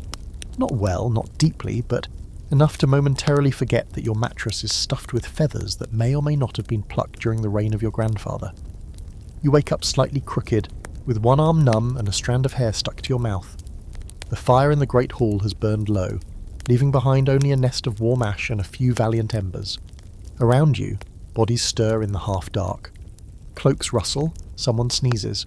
A dog lets out a long, dramatic sigh, as if even it is over this entire century. You sit up slowly, limbs stiff, hair wild, and cloak askew. And while you could return to your bedchamber now, shuffle back up the stairs, crawl beneath the velvet canopy, and pretend this night never happened, you don't. Because today you want to talk about someone who's been mostly in the background so far, someone whose winter routine is as critical to survival as your own. Let's talk about the Queen. Not the ceremonial one, smiling blankly beside you during court banquets. The actual Queen. The one who, every single night, faces the same cold stone, the same lumpy bedding, the same noisy drafts, but does it all with a grace you haven't quite managed to master. She too sleeps in layers. She too wears wool under velvet, fur under wool, and scarves under fur. Her bedchamber is separate but nearby, likely smaller than yours but not by much. It's decorated with finer tapestries, lighter colours, and more feminine pomme touches, embroidery hoops, writing tablets, and perhaps a small carved box holding letters she'll never read again. If you're married, she shares your castle. If you're not, she might be your mother, your sister, or your political pawn still adjusting to this particular version of captivity. What she is not, however, is helpless. While your mornings involve robes and advisors and whatever miserable breakfast has been deemed symbolic enough to eat, hers start earlier, colder, and in closer company. Her ladies-in-waiting, most of whom double as gossip collectors and unofficial spies, gather in the outer chamber before sunrise. They warm her water, they prepare her scented cloths, they unwrap her hair from the protective linen bindings she wears at night, to prevent it from tangling into something that could legally be classified as livestock. And here's something you might not expect. The Queen probably has better sleep hygiene than you do. Not because she's more comfortable, heavens no, but because she's ritualistic. Her chamber is a temple of order. She drinks a specific herbal brew before bed, some blend of valerian, lavender, and chamomile, boiled and sweetened and served in a thin ceramic cup. She wraps her hands in woolen mitts. She places dried rosemary beneath her pillow. She says the same 3 prayers every single night. It's not superstition, it's defense against the cold, against the dreams, against the creeping sensation that she's trapped in a drafty box of politics and obligations she never asked for. You'd think she might envy your bed, the larger mattress, the silk covers, the mountain of furs, but she doesn't, because her room, though smaller, is warmer, more controlled, fewer entrances, a single hearth with actual warmth. She has fewer visitors too, which means her chamber is less of a royal stage and more of a stronghold. And when the chill becomes too much, she has her own tricks. In addition to the hot stones and foot warmers you both share, she might request a footman to lie on the floor by the fire and keep the flame alive until dawn. She may allow her lapdog, small and spoiled and smug, to curl under the covers beside her. In some cases, queens even slept with their ladies, not out of scandal but practicality. Shared warmth, shared safety, shared secrets, and, if needed, shared silence. Let's not forget the political dimension. The Queen's chamber is not a vacuum. Every cough, every sigh, every unusually early rising will be reported by someone to someone. Just like your attendants, hers are watching, listening, inferring, and when the rumours start, they usually start from outside her very bedroom door. Here's a lesser-known fact. The Queen's bed was often used in state ceremonies. The birth of royal heirs, for example, happened in her chamber, surrounded by witnesses. Yes, witnesses. When she went into labour, a small army of women and midwives packed into the room to confirm that the child was indeed hers and not, say, a conveniently borrowed infant from the castle nursery. The royal bed wasn't just a place of rest, it was a theatre of proof. That's the part no one tells you about queenship. It's not just the chill in your bones or the lice in your bed. It's that even the most intimate moments of your life, your sleep, your dreams, your childbirth, are subject to observation, commentary, and occasionally song. And speaking of dreams, there's a curious little fringe belief you've heard, whispered among the older chambermaids, that the Queen's dreams held prophetic power, that whatever she saw in her sleep, especially during winter, was a message from God. Her nightmares were written down, her happy dreams were dissected like scripture. One queen's recurring vision of black birds flying over a frozen lake was said to have predicted a betrayal at court. Another's dream of fire and a shattered mirror, the death of a bishop. It's probably nonsense, but you can't help wondering what the Queen dreamed last night while you were curled up in the Great Hall like a noble raccoon. You picture her now, sitting in her chamber, the fire newly stoked, the ladies brushing her hair with bored expressions and the herbal drink steaming gently on the table. She'll ask about the weather, she'll ask whether you've emerged from your night in the hall, she'll pretend not to laugh when the steward says yes, she'll carry on like she always does, layered in wool, surrounded by whisperers, and completely unreadable, because queens don't just survive winter, they outlast it. You rise from your place near the ashes and stretch, cloak heavy around your shoulders. You think about visiting her, maybe offering a shared cup of tea or a mutually agreed upon silence, but you decide against it.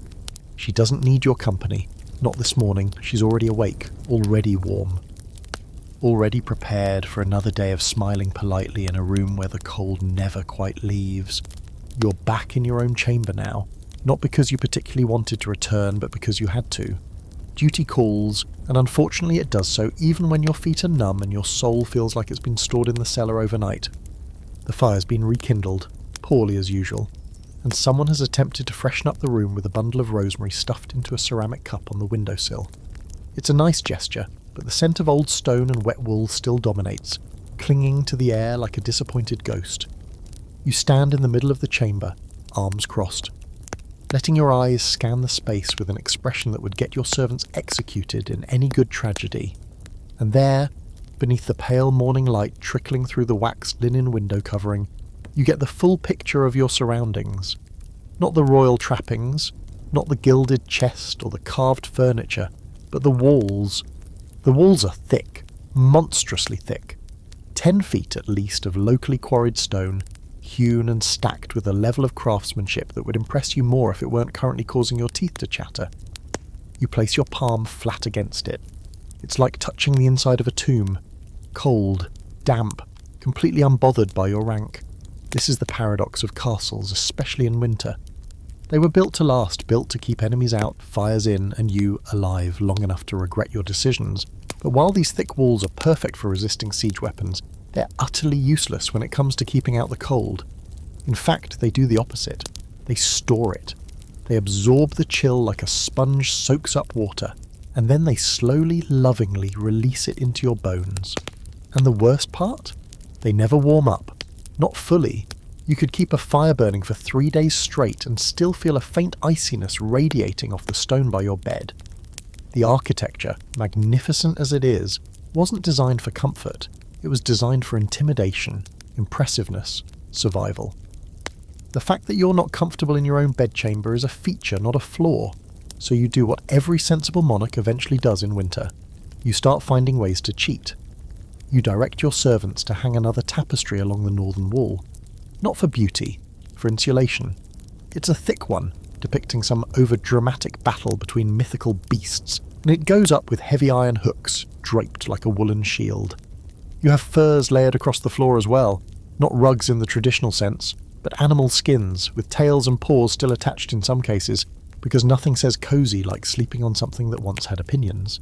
There's a kind of battle being waged now, your human effort to soften the cruelty of stone, you're building layers, against the walls, under the bed, over the windows, even the ceiling gets some attention. Thin wooden beams stretch across the room like ribs, from which you've hung dried herbs and a few small flags to break up the echo. And speaking of echo, yes, it's another design feature with deeply unfortunate side effects. The high ceilings and stone surfaces amplify every creak, every whisper, every stomach gurgle. When you speak, your voice returns to you with a tone of judgment. When someone drops a poker in the hearth, the sound reverberates down the hallway like a thunderclap. You've long since learned to speak softly in winter.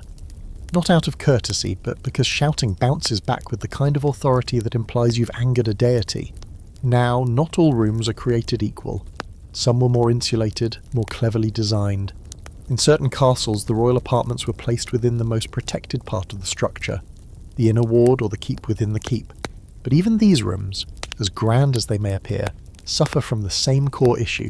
Stone is unrelenting, is the castle's greatest strength, and its most miserable flaw. There's a scholarly debate on this, of course. Some argue that medieval castles weren't as frigid as we assume, that the layering of people, tapestries, braziers, and thick flooring did, over time, create pockets of warmth. Others insist that no amount of clever drapery can override physics, and that everyone in these buildings was just cold all the time, and too proud to admit it. Honestly, standing here now with your breath fogging slightly in your own chamber, you're inclined to side with Team Misery. And it gets worse. See, when the weather turns truly foul, when snow piles against the outer walls and the wind becomes a banshee hell-bent on prying every shutter loose, the walls start to leak. Not water necessarily, just the sensation of exposure. The draft becomes a personality. It moves through your room with an intelligence that suggests it's studying you. Sometimes you hear it whispering through the cracks, carrying secrets from the far side of the castle. Other times, it's just a sigh, a cold exhale from a wall that doesn't care how expensive your nightgown is. You find yourself obsessively rearranging the furniture, pushing the bed further from the window, moving the writing desk closer to the fire, hanging an extra curtain around the hearth, all to claw back a few more degrees of comfort. You're not redecorating, you're strategizing. There's an old tale told by some of the older guards about a king who had an entire inner wall built, a fake wall, constructed 6 feet inside the existing one, just to create a buffer zone between himself and the cold. It trapped warm air between the two, they say. It made the room tolerable. And then it trapped rats. And then mould. And then the wall collapsed. No one really knows if it's true, but you respect the attempt. Because you get it now. The thick walls, once symbols of power, are also barriers to peace. They were never built to embrace. They were built to hold, to defend, to impress. And what's left behind is this strange, cavernous paradox. A castle too strong to fall and too cold to love. You wrap your cloak tight as now, feeling the tension in your shoulders settle into a slow, familiar ache. You walk to the fire and nudge it with the poker, watching a few sparks leap upward like they're trying to escape. You know the feeling. Still, there's something strangely comforting in the relentlessness of it all. The cold doesn't care who you are. It comes for everyone, and it turns even the grandest rooms into humble shelters. It makes equals of kings and cooks, queens and chambermaids. It reminds you that all this life of stone and rule and heritage, is built on the same foundation as any other. The simple need to stay warm through the night. The wind finds you again that night. It always does. It's become a kind of nightly ritual, just as you start to feel warm beneath your mountain of bedding, wrapped like a noble burrito in fur, wool and linen. It slithers in through some unseen gap and runs its fingers across your spine like an insult. And you swear this wind is evolving. It's learned the layout of your room, your schedule, your weaknesses. It's not content to remain outside anymore. It wants to participate. You sit up in bed, tired, cranky, and already dreading the ceremonial morning, where someone barges in with bad news before your feet even touch the floor. You pull the coverlet tighter and glance toward the windows, or what passes for windows in a castle, those sad slanted openings with their waxed cloth covers flapping ever so slightly like something alive. The curtain meant to block them is doing its best. It's also failing. This is the moment when you accept a painful truth, one you've been avoiding for weeks. There is no escape from the draft. They're not just cold air, they're a presence, a personality. The unofficial fourth member of the Holy Trinity of medieval winter: fire, fur, and frostbite. And unlike the other two, drafts are unpredictable. They're sneaky, and they're utterly committed to making your royal life mildly miserable. Here's the thing, castles, despite being built to keep people out, are full of holes, gaps in the stonework, cracks between wooden beams, chimneys that don't draw properly, doors that warp and don't shut tight. Even tapestries billow occasionally, like they're trying to warn you of something. You plug one hole, another opens. You close a door and the wind slithers under it like a medieval prankster. You swear there's a crack near the back of your bed that literally whistles. You've named it Thomas. You hate Thomas. The architecture is to blame, of course. When your bedroom walls are 10 feet thick, made of unmortared stone in places, and pierced by arrow slits masquerading as windows, you're going to get airflow. Not the nice romantic kind with a spring breeze and bird song. No, this is Arctic breath. Gusting through like it's late for battle. And the ceilings? Don't get started on those. Vaulted, exposed, echoing nightmares. They might look grand in a portrait, but in winter, they're just funnels for cold. Heat rises, but in a room this tall it keeps going until it leaves entirely. You've joked more than once that you should attach your bed to the ceiling like a hammock. At least then, you'd have a chance at finding the single warm pocket of air in the building. Let's talk about doors. Your chamber door is solid oak, thick enough to stop an axe, useless against a draft. No matter how many iron bands wrap around it, there's still a gap at the bottom wide enough to let in a small fox, or at least a fox-sized breeze. You've tried stuffing it with cloth, rolled furs, and even an old tapestry depicting St. Hubert. Now, St. Hubert just stares up at you from the floor every night like he's judging your insulation strategy. And then there's the chimney. Oh, the chimney. That architectural betrayal masquerading as a source of warmth. When the fire is roaring, it pulls just enough to keep smoke from choking you. But when it dies down, and it always dies down, it turns into a back door for the wind. Cold air drops through the flue like it's been personally invited. You've watched candle flames flicker sideways for no reason. You've heard the chimney groan like a beast in the night. You once heard a whistle so clear, so specific, that you swore someone was up there composing a tune. Here's a quirky historical footnote you'll enjoy. Some medieval nobles stuffed their chimneys with sacks at night to stop the cold from pouring in. Literal sacks of hay or fabric or whatever they could find. They'd pull them out in the morning and relight the fire. It helped, slightly. Assuming you didn't mind waking up to the smell of whatever rodent had spent the night nesting in your fireplace insulation. This, of course, leads to innovation. You start sleeping with your head under the covers. You wrap scarves around your ears and a cloth over your mouth so your breath warms your face. It works, a little, but it's also claustrophobic and occasionally terrifying when you wake up not knowing if it's still night or if the darkness under your blanket has become your permanent reality. Some people, you've heard, sleep with their beds angled away from known draft zones. One duchess had her bed turned completely sideways each winter, so the foot faced the wind. Another lined her entire room with screens, wooden partitions wrapped in linen creating a cosy chamber within the chamber. It looked ridiculous. It worked. There's an ongoing debate among castle historians, because of course there is, about whether medieval castles were truly as drafty as we imagine, or whether our modern obsession with indoor climate control makes us dramatic. Some point to warming panels, screens, and clever use of layered furnishings as proof that people knew how to create microclimates inside their homes. Others argue, quite persuasively, that everyone was just freezing and pretending they weren't. Tonight, you're firmly in the second camp, you sit up again and wrap your fur robe around your shoulders. You walk barefoot across the room, stepping carefully to avoid the coldest flagstones, and stand near the window. You touch the cloth covering. It's damp, brittle at the edges. A little patch of frost has crept across it, curling like ivy. You don't open it. You don't need to. The cold has already let itself in. You turn back to the fire, which is sputtering now, trying its best. You toss on another log. It resists for a moment, then catches. The flames cast a soft glow, just enough to chase the shadows into corners. You think about summoning someone, your chamberlain, a page, even that one guy who's always asleep by the kitchen hearth. But what would you even ask? Could someone stop the air from existing? So instead, you do what you've done every night this season. You crawl back into bed, you pull the hangings shut, you tuck the furs around your neck, you whisper something unrepeatable toward the draft coming from the corner, and you wait for sleep to sneak up before the next breeze does. Because in this castle, in this room, the wind always wins. The castle kitchen, for all its chaos, is the only place that ever really feels warm. Not just less cold, warm.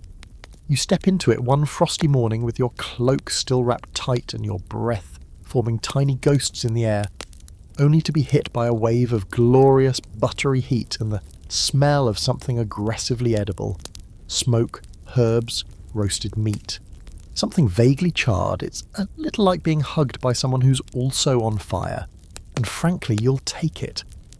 You don't usually visit the kitchens, of course. Monarchs don't casually stroll into workspaces like some commoner with opinions about gravy. But today you've had it. You woke up with a nose so cold it could have snapped off. You slept with a hot rock, a dog and 3 layers of fur and still had dreams about snow. So now you're here, pretending to be inspecting food stores, but really just hovering near the bread oven like a very powerful raccoon in velvet. The cooks barely blink. They're used to the royal presence being unpredictable in winter. If the Queen shows up in the kitchen at dawn, wrapped in last night's cloak and quietly eating an apple, nobody asks questions. You've all got the same goal now, survive until spring without your bones turning into ice sculpture. And here, in this glorious soot-covered furnace of a room, you start to understand something important about winter in a medieval castle. It wasn't just fought with fire and blankets, it was fought with food. Because if you're going to sleep in a stone room colder than a bishop's bedside manor, you'd better be eating something substantial. Something fatty, something hot. There's no counting calories here. There's only the physics of warmth. The more you eat, the warmer you stay. Your winter diet isn't about pleasure, it's about insulation. This is why even as nobility you start to develop what one might gently call a seasonal shape. Your cheeks round out, your cloak gets tighter around the midsection. The stitching on your court garment starts making deeply judgmental noises when you sit down, and no one says a word, because everyone is doing the same thing. This is survival by feast. The kitchen is working overtime. Every meal is a weapon against the cold. Boiled meat stews thick enough to stand a spoon in. Trencher bread soaked with dripping. Dishes so heavy with animal fat they glisten like a knight's armour. Root vegetables stored in cellars since autumn, now roasted and mashed into something vaguely nourishing. And the pies. Dear God, the pies. Raised pies, meat pies, eel pies, pies shaped like castles themselves, all sealed in crusts that function as edible armour plating. You're not eating for elegance anymore. You're eating to build a firewall of fat between your inner organs and the January air. And you're not alone. The court is getting heavier by the week. People grunt when they bend. Belts are being let out quietly in side chambers. Even the hounds look fluffier. And you know what? That's how it's supposed to be. Here's a historical gem some nobles deliberately fattened up before winter began. It wasn't vanity, it was insurance. Cold weakened the body, made people vulnerable to illness. A few extra pounds could be the difference between a chest cold and an early funeral. No one wanted to be the unfortunate noble who coughed at the Yule feast and was buried by Candlemas. And it worked. Food was medicine, not in the eat your vegetables way, but in the drink this hot wine and eat 3 roasted pigeons, then sweat it out under 6 blankets kind of way. Hot, heavy meals kept the blood moving. Spiced drinks, clove, cinnamon, ginger, warmed the belly and masked the taste of slightly old meat. And wine, always, always. Mulled, boiled, even mixed with raw egg if your physician was feeling experimental. Anything to fight the internal chill, but it wasn't just about meat and heat. Food became rhythm in winter. Without light, time slips. You wake up in darkness, eat breakfast by candlelight, sit through meetings in the gloaming and eat dinner long after the sun has abandoned all hope. The kitchen bell becomes the heartbeat of the castle. When it rings, you know where you are. Morning broth, midday feast, evening stew, midnight snack if you're lucky, or if you know the cook's apprentice personally. And in between, there are treats, little ones, like roasted chestnuts wrapped in cloth to warm your hands, honeyed dates, sugared almonds, dried apples cooked into something resembling a tart. You don't eat these because you need the calories. You eat them because they're a reminder that the world still contains sweetness. But food doesn't just warm you physically, it warms the court socially. On the worst days, when the snow comes sideways and the cold is so sharp it makes your eyes water, you host feasts just to keep morale from slipping through the cracks. Lavish spreads in the great hall, where the fire is roaring, the wine is endless, and the musicians are paid to play louder than the howling wind outside. Do people enjoy these feasts? Sure, but mostly they need them. Not for the spectacle, for the distraction. To pretend for a few hours that they're not trapped in a stone fortress slowly becoming an ice sculpture. Of course there's a bit of absurdity in it all. Sitting in a hall lit by torches, shoveling mutton into your mouth with frozen fingers while pretending that your face isn't slowly going numb. That's peak winter court life. The cold is always there, lurking behind the wine, seeping through the floor, but at least your stomach is full. And for now, that's enough. There's even a fringe theory among culinary historians, yes, that's a real group, that suggests certain winter recipes evolved specifically to fight insomnia and nightmares. Thick dishes designed to slow the body down, warmed ale to state, herbal syrups to keep the mind calm. Whether it worked or not, no one's sure, but it beats lying awake in the dark wondering if the draft near your ankle is sentient. You lean now against the oven wall, letting the warmth soak into your bones. A cook passes by with a basket of something fried.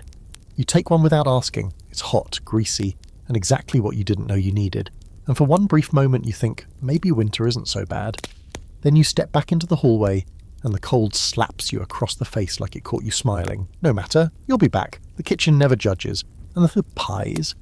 The pies are always ready. You're tucked into bed again, back in your chamber, the fire burning low, your belly full of something thick and buttery from the kitchens, possibly turnip-based. But honestly, who can say?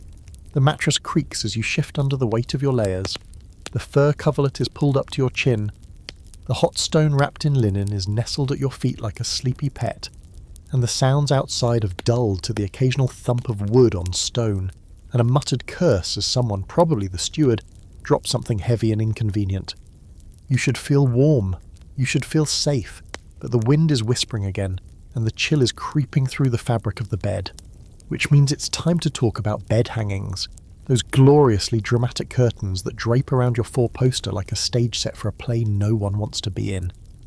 They're thick, they're heavy, they smell faintly of smoke and something vaguely herbal, and they are the unsung heroes of royal winter survival.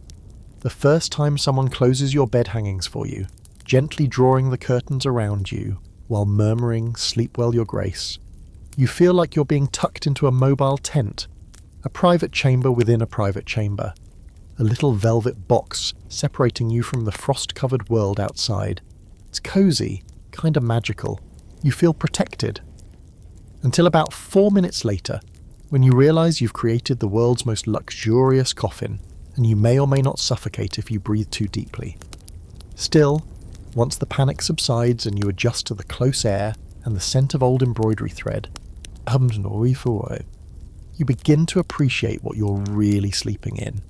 These hangings aren't just decoration, they're engineering. Let's break it down. The canopy above, called a tester, supports long, thick curtains made of wool, velvet, or even fur. These hang all the way down to the floor and are meant to enclose the sleeping space entirely.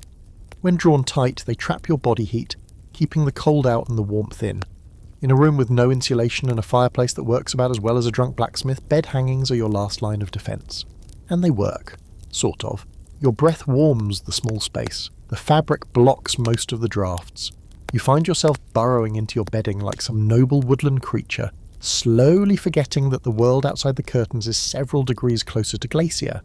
It's not exactly tropical, but it's survivable, which in winter is the best you can ask for. But there's a downside. The air inside the bed hangings gets stale, fast.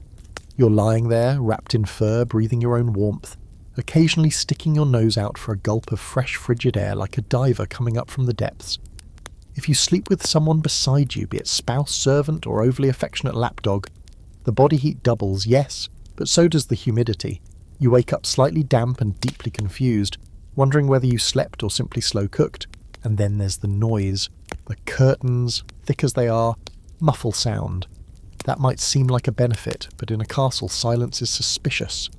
You can't hear what's happening outside your bed unless someone speaks directly to you. It's isolating in the most unsettling way. You feel safe until you remember you've also made yourself vulnerable. Soft, blind, and quiet in a fortress full of secrets and stone. That's why some monarchs slept with the curtains open on one side, just a crack, just enough to see shadows moving, to hear boots in the corridor, to breathe in the cold that confirms the rest of the world hasn't ended without telling you. You might assume the hangings are only for royalty, but Notio nobles, knights, and even well-off merchants adopted the practice. In colder regions, entire families might sleep in enclosed beds, especially in smaller houses, with curtains drawn tight to keep in the warmth of many bodies. Some beds even had built-in panels, half furniture, half fortress. The point wasn't luxury, it was survival. And for royals, of course, everything became exaggerated. The hangings weren't just wool, they were embroidered with gold thread, lined with ermine, dyed with rare pigments. They weren't just useful, they were symbolic. Status woven into practicality. The king's hangings might feature lions, saints, or celestial imagery. The queen's, perhaps vines and flowers, or sacred texts. What surrounded you while you slept said as much about you as the crown on your head. Which brings us to a strange and slightly comical medieval belief that bed hangings could protect you from spirits. Not just the cold, not just drafts, actual spirits warding off evil dreams, bad luck, even night demons. Superstition or not, many royals had their hangings anointed with holy water or stitched with protective symbols hidden within the folds. Some even insisted their beds be blessed by a priest before the first night's sleep. A little dramatic. Yes, but you tell yourself that after hearing a low whistle near your chimney at midnight. And there's something else. Insects. The medieval bed was a popular destination for fleas, lice, moths, and all their unpleasant extended family. The hangings offered some protection, not from the bugs exactly, but from the falling ones. Castles weren't sealed structures. You shared your roof with birds, bats, and things that scurried in the night. A heavy canopy kept most of those uninvited guests from dropping in for a visit. Mostly. You pull the hanging shut now, just like you do every night. One side, then the other. You tuck the edge behind the bedpost. You adjust the blanket around your shoulders and feel the slight pressure of safety settle in. The wind outside still howls, the fire crackles. The cold presses against the fabric like a stranger trying to peek in. But here, in this pocket of stitched defence, you feel almost human. Not warm, not comfortable, but not frozen, and that tonight is victory. You close your eyes, the scent of wood smoke and lavender sachets lingering around you. Somewhere in the chamber, a servant shifts near the fire. A log splits with a crack. Your hot stone glows faintly by your feet. And within the fabric walls of your very royal cocoon you sleep, shallowly but with purpose. Sleep doesn't come easily tonight. Maybe it's the wind outside, or the endless creaking of timbers, or the ghost sighing of yet another underpaid servant who's fallen asleep while guarding the embers of your nearly dead fire. Maybe it's the uneven weight of the furs, pressing more on one side than the other, like your bed is trying to roll you out and claim the room for itself. Or maybe, just maybe, it's the fact that no matter how tightly you tuck yourself into this warm velvet-draped fortress of a bed, you're still freezing. And worse, you're wide awake. This is the great unspoken irony of medieval winters. You spend all day wrapped in heavy garments, dragging yourself from one cold chamber to the next, stuffing your face with boiled turnips and melted cheese, counting the hours until you can crawl into your beloved pile of pelts and linen, only to discover once inside it that your mind refuses to turn off. And there's nothing worse than being wide awake in the middle of the night, lying in a dark, icy stone room, with no distractions, no central heating, and no idea how much longer you'll be stuck in this seasonal purgatory. You shift under the covers, once, twice. You try counting your breaths, then try counting the number of tapestries in the room, then try counting the number of the loose roof tiles you're pretty sure you heard clatter in the last storm. Nothing works. You're cold, yes, but not cold enough to pass out. Just cold enough to be very aware of being conscious. You throw back the covers a little, hoping the chill will shock your body into submission. Nope, just makes your teeth click. The castle is almost silent now, except for the occasional groan of timber, or the soft rattle of something wind-related brushing against the shutters. You wonder if anyone else is awake.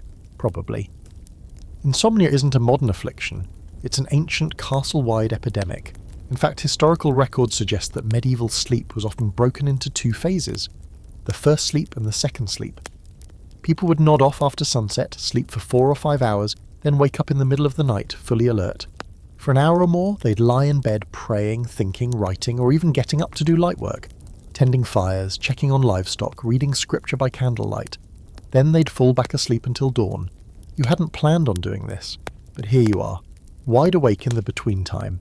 No firewood left near the hearth, no warm drink. just your thoughts and the ambient draft making musical notes with the edge of your bed curtain. So you do what any rational monarch would do. You start composing imaginary decrees. Let it be known that henceforth no servant shall interrupt my breakfast with news of grain storage.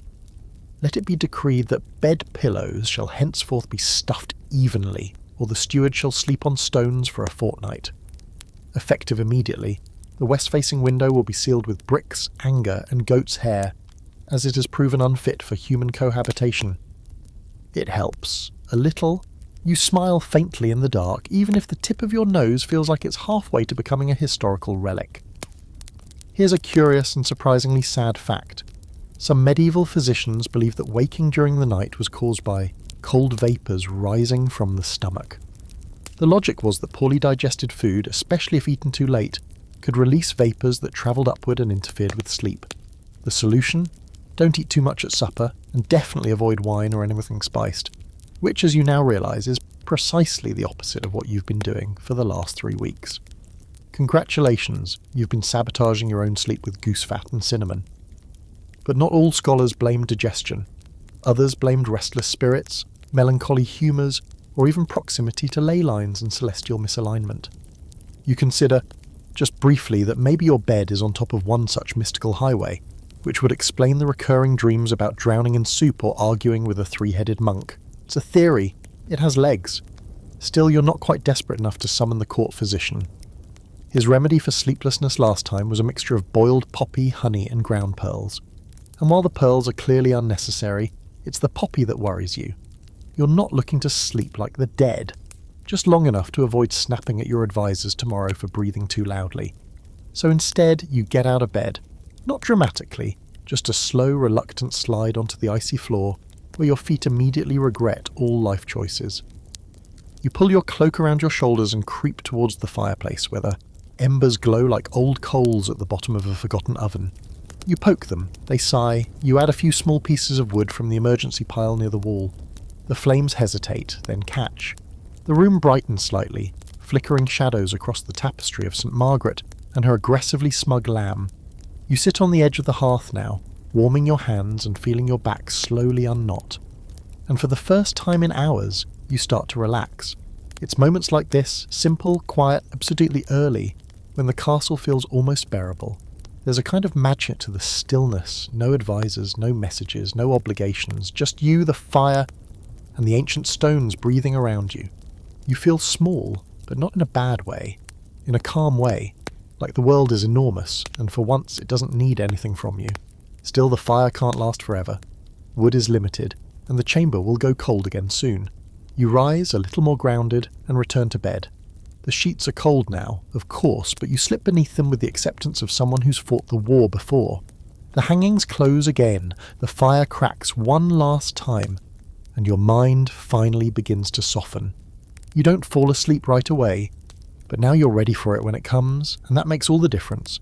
Because in winter, in a castle, in a life where even dreaming feels like work, the smallest victories matter. By some miracle or exhaustion, you wake the next morning having slept through the rest of the night. Your eyes blink open to a room that's somehow both darker and brighter than it should be. The fire's gone cold, your breath is visible in soft little clouds, and the air carries that crisp, uncanny stillness that only means one thing: snow. Real, thick, proper snow. Not the flirtatious flurries you've had for days, but a full-on storm that's now settled into a blanket of silence across the world.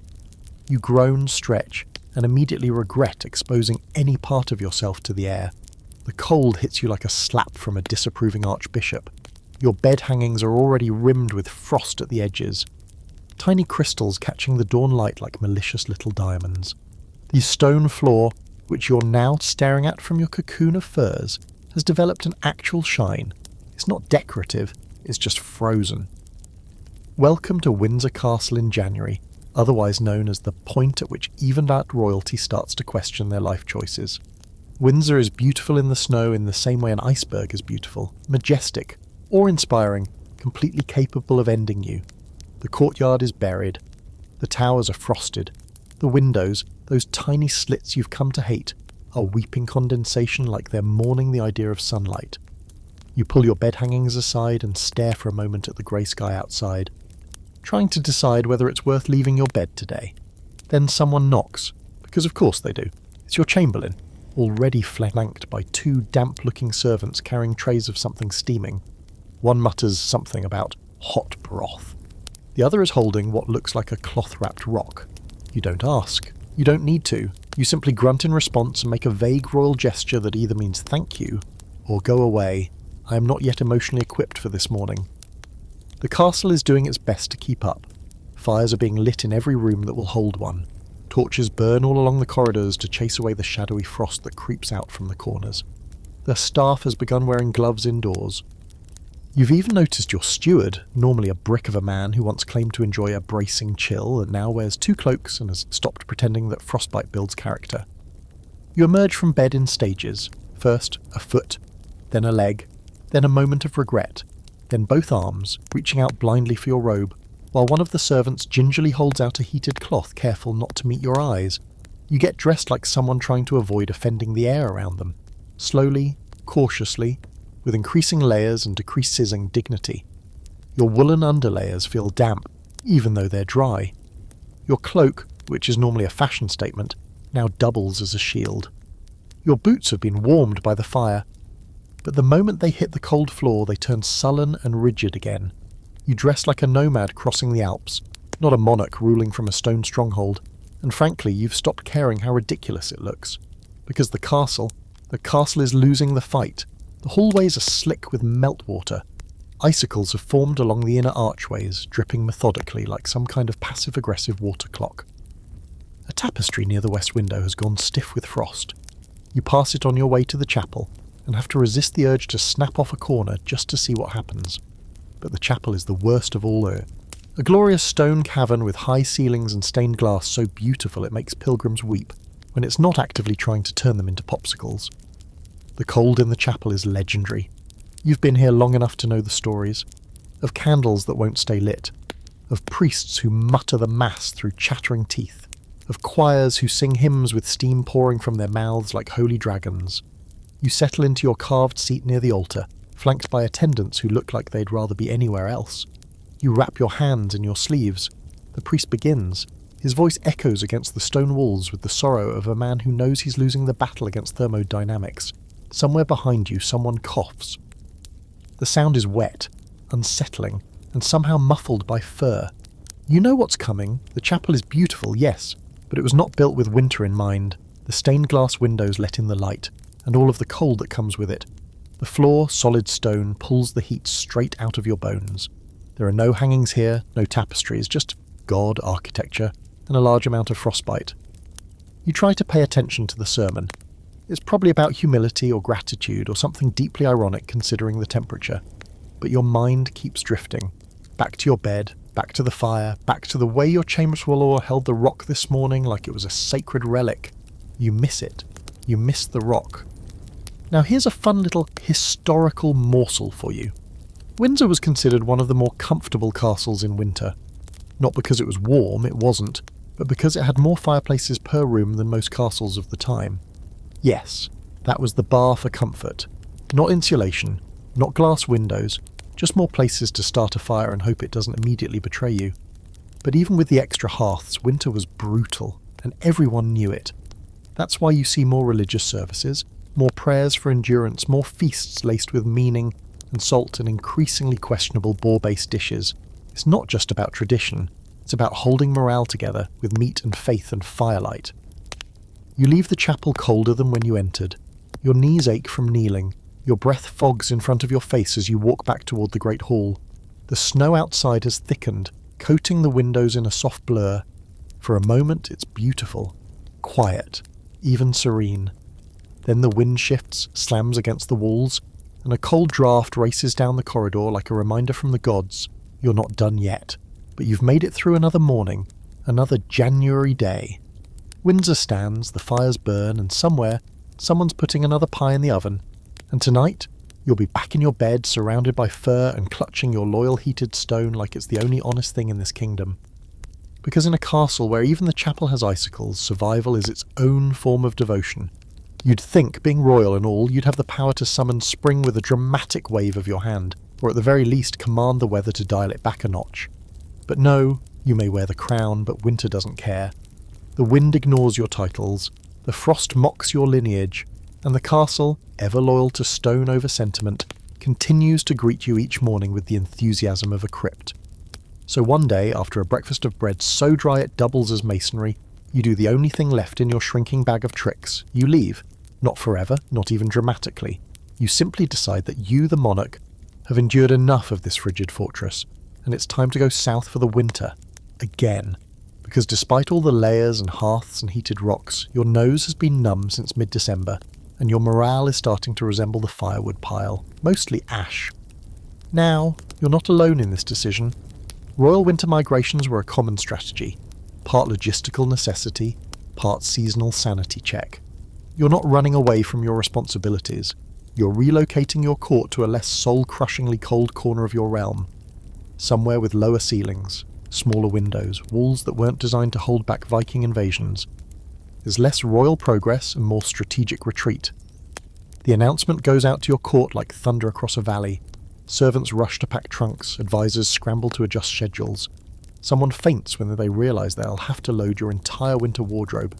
24 cloaks, half a dozen fur-lined boots, and that one ceremonial coat that weighs as much as a well-fed goat. The steward starts muttering inventory lists under his breath like a monk reciting scripture, and the head cook immediately begins panicking about moving the pastry oven.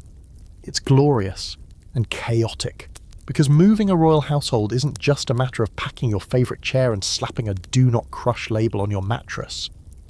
It's an entire operation, dozens of carts, hundreds of people. Everything from quills to salt barrels has to come with you. And yes, you do in fact take your bed. Or at least the important parts. The mattress, the feather topper, the hangings, and whatever combination of herbs and dried lavender your attendants swear keeps the lice away. You leave behind the stone frame, sure, but the portable comforts? Those ride in their own wagon. You also bring your own kitchen tools, your own candles, and your own firewood, if you're paranoid. Because nothing ruins a royal retreat like arriving to find damp logs and beeswax candles that smell like someone's armpit. You're not taking chances, and let's not forget security. Moving in winter means fewer daylight hours and more risk. Roads are icy, bandits are hungry, and your guards, while loyal, are not thrilled about trudging through snowdrifts while wearing 20 pounds of chainmail. One of them coughs dramatically as you ride past. You do not slow down. The journey south is not comfortable, but it's different.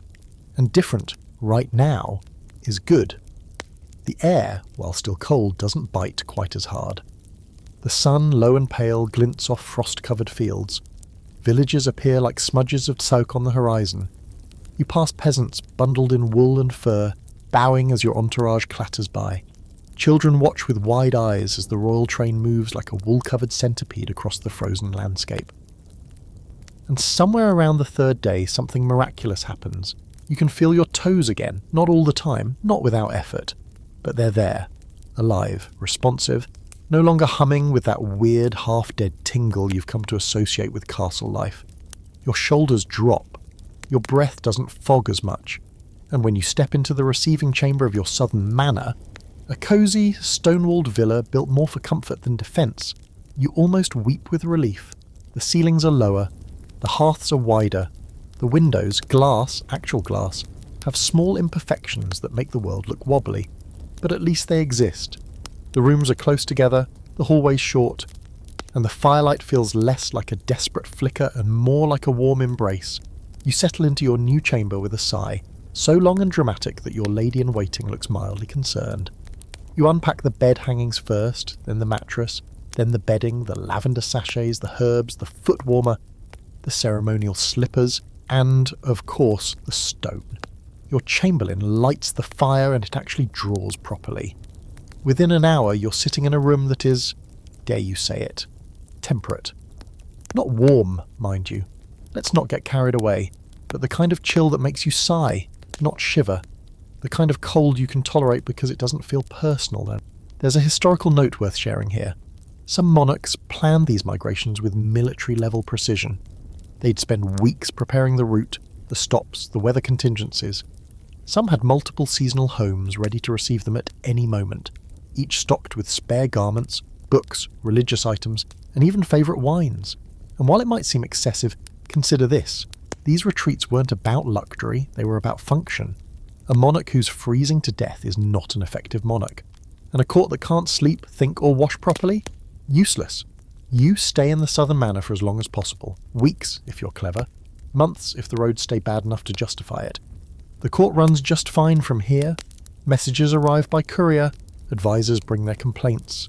The kingdom doesn't collapse just because you're not sitting in your usual icy throne room. And honestly, you're starting to question whether you ever want to go back. But you will, eventually, because spring doesn't come to the southern manor first. It comes to the capital.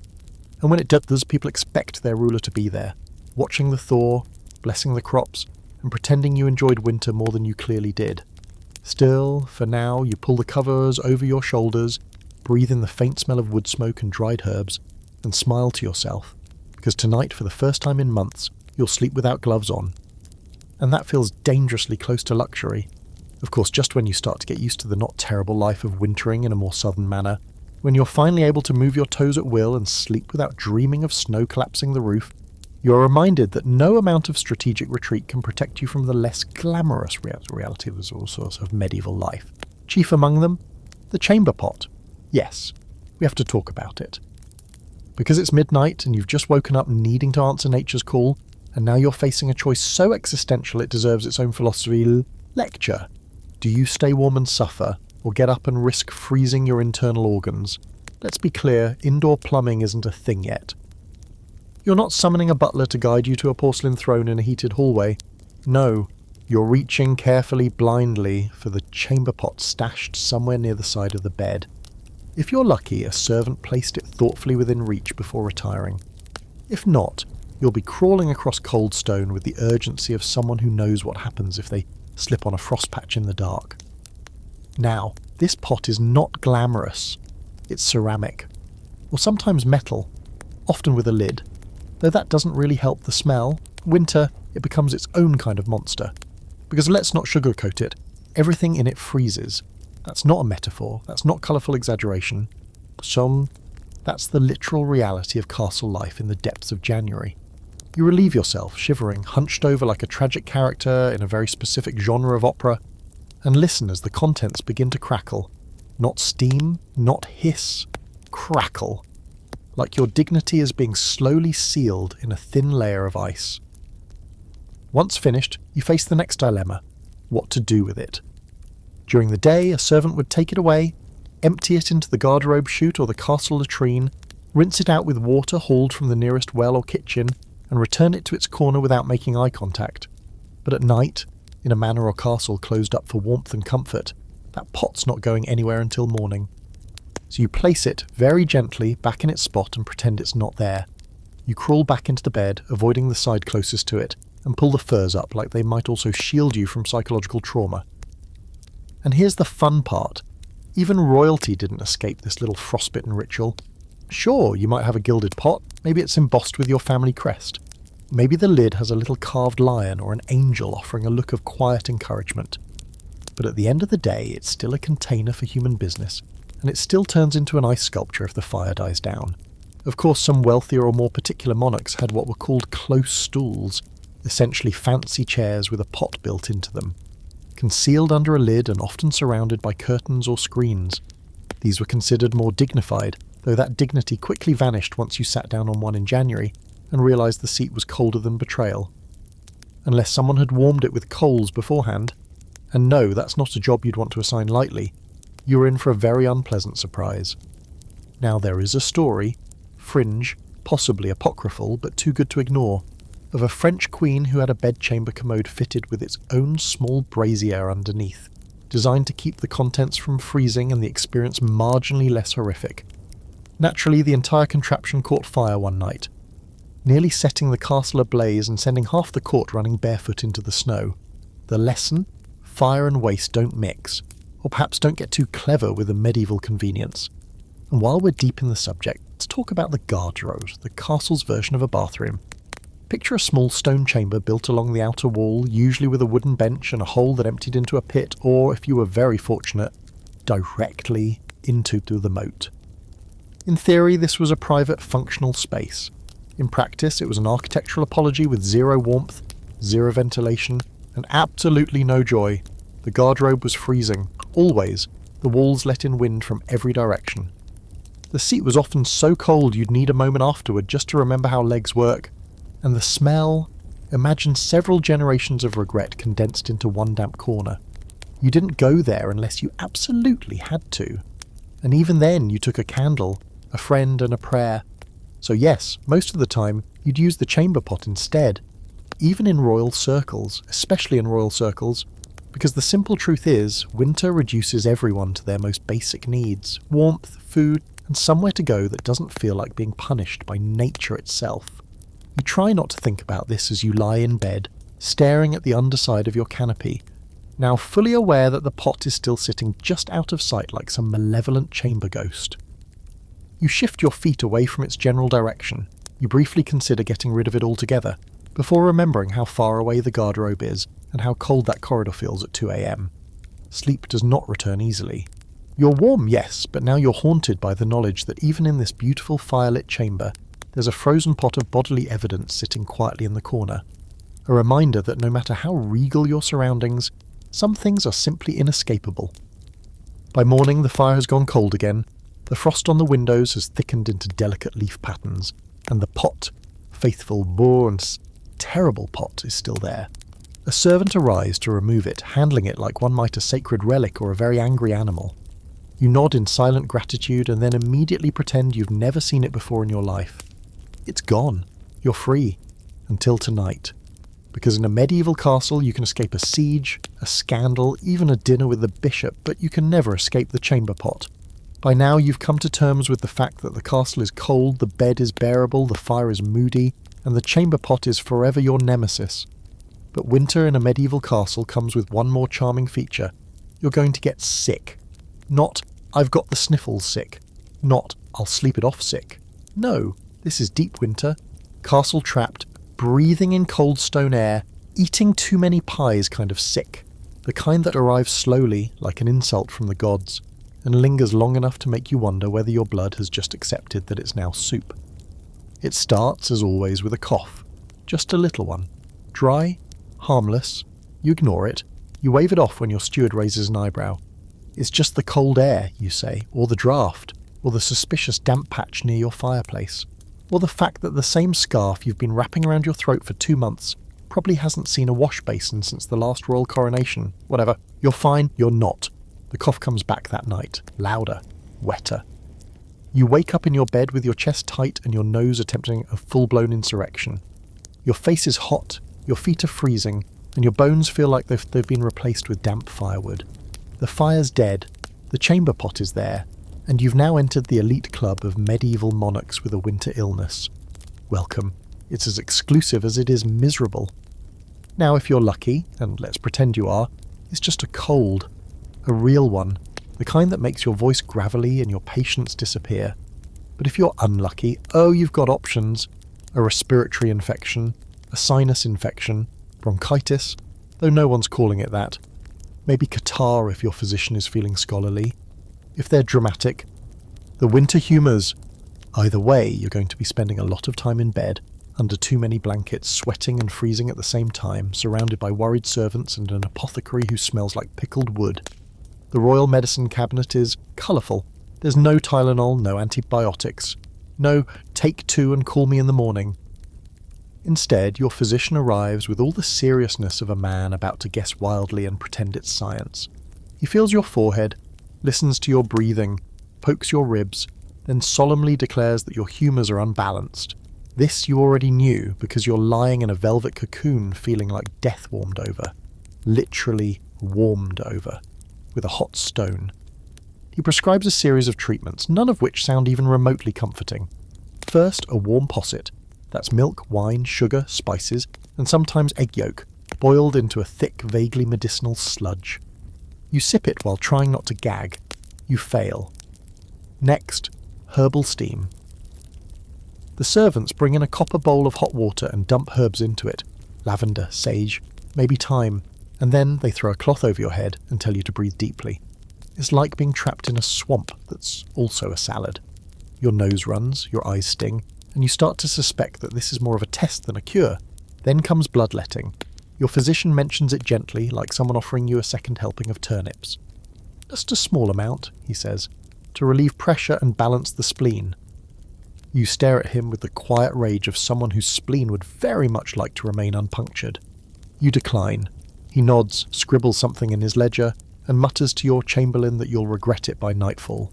And maybe he's right, because nightfall comes and you'll know better. The cold has settled into your chest like a tenant who refuses to pay rent. You're sweating now, profusely. The fur blanket is damp. The linen beneath you is damp. Even your pillows feel moist. You didn't think pillows could feel like that. You were wrong. The Queen visits. She sits by the fire, silent, reading something in Latin she knows you won't ask her about. Her presence is comforting in a way that words aren't. She occasionally offers you sips of warm herbal tea. You don't ask what's in it, you just drink. And here's a strange historical side note. Some royal households had sick rooms, or warm chambers, designated specifically for the ailing. Smaller, better insulated, with constantly tended fires and thicker bedding. You're not in one. You're in your regular bed, in your regular room, because apparently the concept of the king is sick, let's move him somewhere less drafty, wasn't always universally applied. Still, the servants try their best. They hang extra curtains, they add a second fire in the corner. Yes, it's technically a fire hazard, but no one says that out loud. They stuff dried rosemary under your pillows, they keep a bowl of hot coals near your feet, and they whisper. A lot. In corners. About you. There's always that one servant who insisted on bringing folk remedies. A clove of garlic to chew, honey mixed with vinegar and mustard seed, a small cloth soaked in urine to place on your forehead. Medieval science was very much an adventure. You draw the line at the urine. Even your fevered state has limits. The days blur. You drift in and out of sleep. The walls of your chamber press in like cold memories. Outside, the snow thickens. Inside, your cough worsens. At one point, you start talking to the canopy above your bed, convinced it's moving. It's not, probably, and yet slowly you begin to improve. The fever breaks, your breath comes easier. The cough softens, you begin to eat again. Porridge first, then broth, then roasted meat so dry it could absorb tears. You sit up, the physician nods smugly. The Queen smiles. The chamberlain looks less like he's planning a quiet succession. You're not well yet, but you're recovering.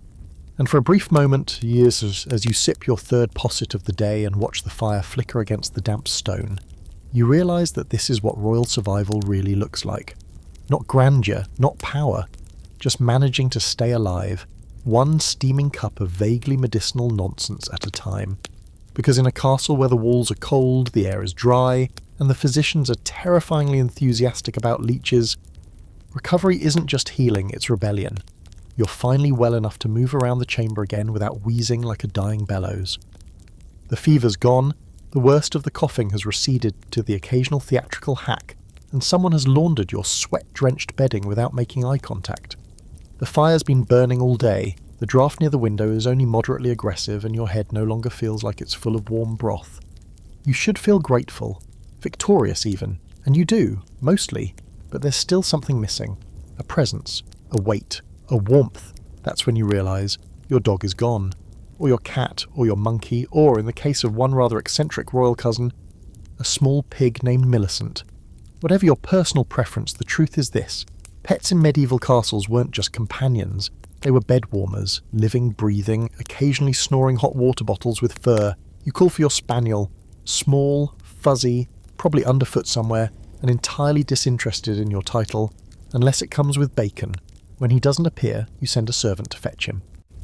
10 minutes later, the servant returns with the guilty look of someone who's been outwitted by a small animal, and tells you the dog is currently sleeping in front of the great hall hearth.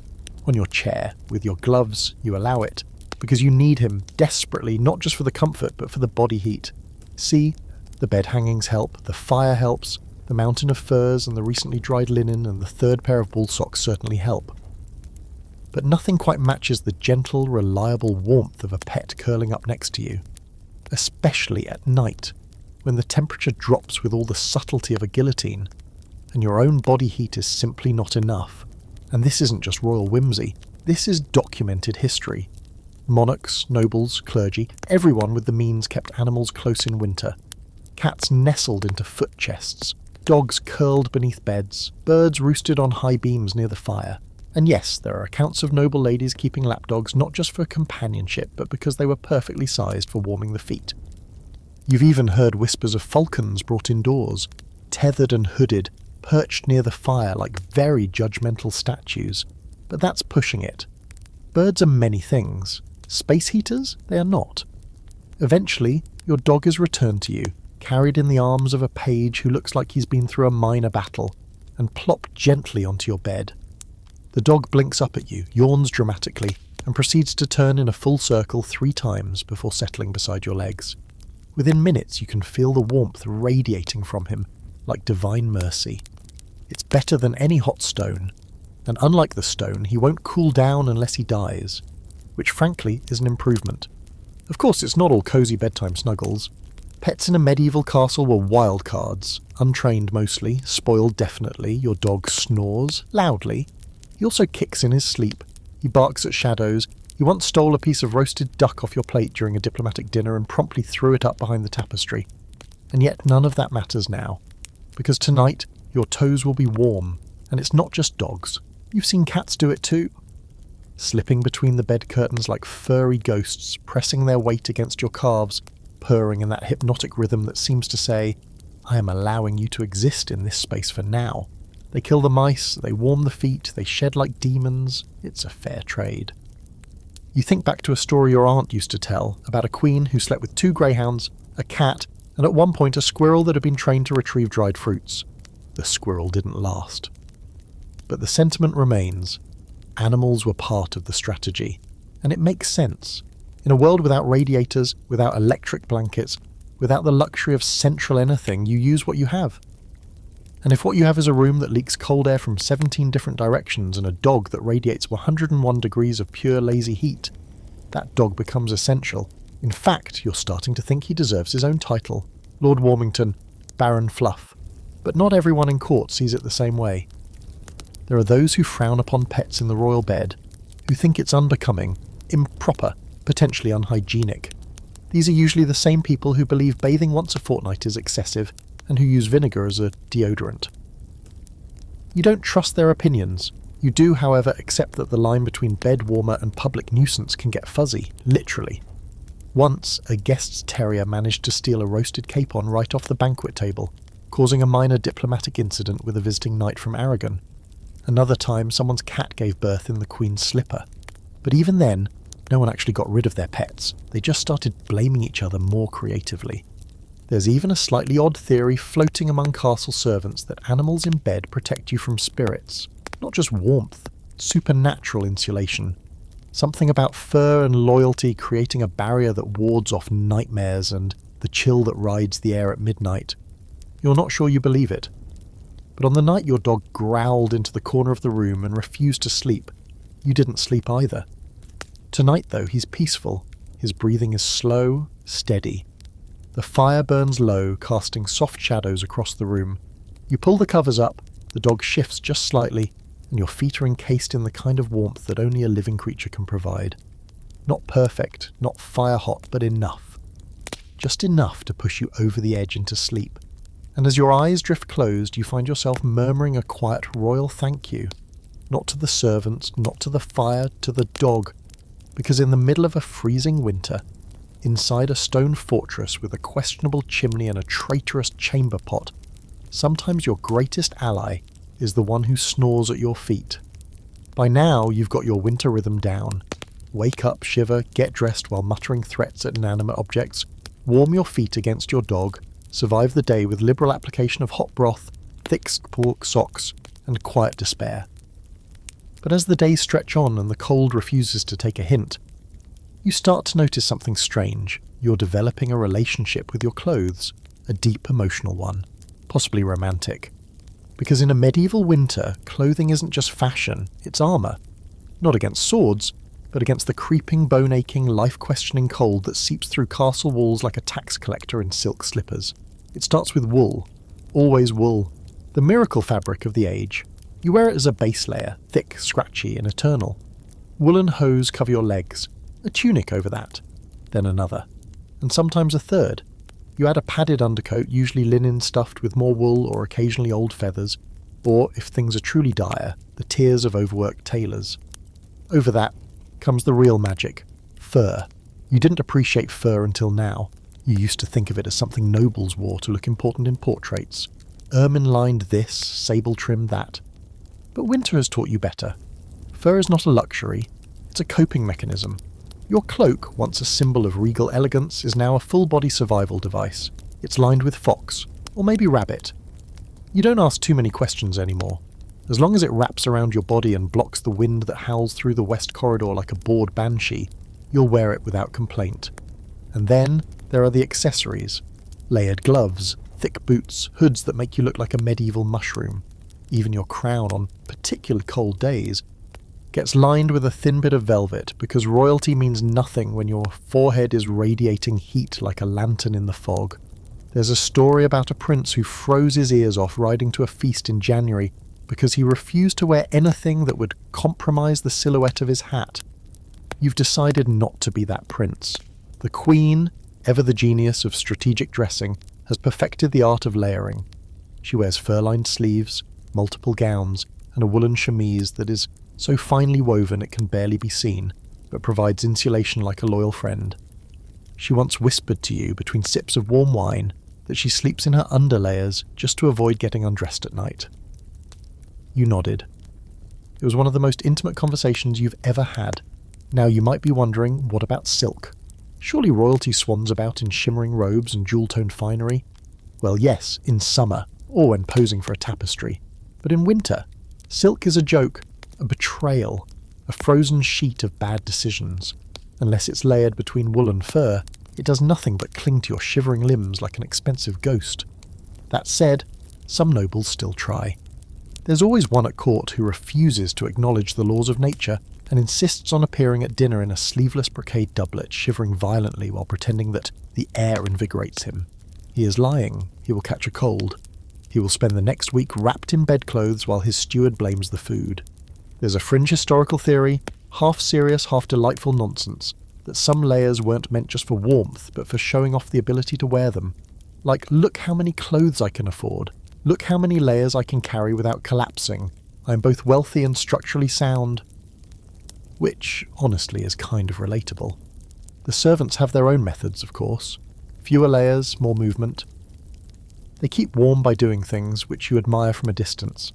They run between chambers, tend the fires, haul wood, pour water, change bed linens, carry steaming pots of herbs and meat and mystery. You occasionally wish you had that kind of internal heat, generated not by status, but by sheer physical momentum. But then someone brings you mulled wine and wraps your feet in another layer of cloth, and you decide nobility has its perks. Still, all this layering creates one unexpected problem. Weight. Your clothes are heavy, not metaphorically, physically. When you walk, it's like dragging a small, confused animal behind you. Sitting down requires planning. Getting up is a two-step process. Lying in bed fully dressed isn't a decision, it's surrender. And if you've ever tried using the chamber pod in 3 layers of wool, 2 layers of fur and boots that lace up to the knee, well, let's just say you've had humbling experiences. You miss summer, you miss linen shirts and bare forearms and shoes that breathe, you miss not having to plan your bathroom trips like a military operation. But most of all, you miss the idea of freedom, of being able to move without rustling like a poorly packed market stall. And yet you also know you wouldn't survive a day without yourself out to these layers. They protect you from the cold, from the castle, from the melancholy that hangs over everything like fog this time of year. There's an odd intimacy to it too, the way your garments are layered by people you trust, the way someone knows exactly how tight you like your sleeves tied, or which pair of gloves doesn't make your fingers cramp. It's a kind of quiet affection, a kind of unspoken loyalty, stitched into every seam. Tonight, as you prepare for bed, you keep one of the undertunics on. You don't bother pretending you'll be warm without it. Your dog curls up by your feet again. The fire flickers low, and you settle under the blankets feeling less like a monarch and more like a bundled-up relic from a colder age. And maybe that's okay, because here, in the silence of your chamber, surrounded by cloth and fur and firelight, you realise something important. Winter isn't something you beat. It's something you wear. Let's be honest now. You've made it through most of winter, survived a minor plague. learned to cohabitate with your own chamber pot, and built an almost unhealthy emotional reliance on your dog/bed warmer.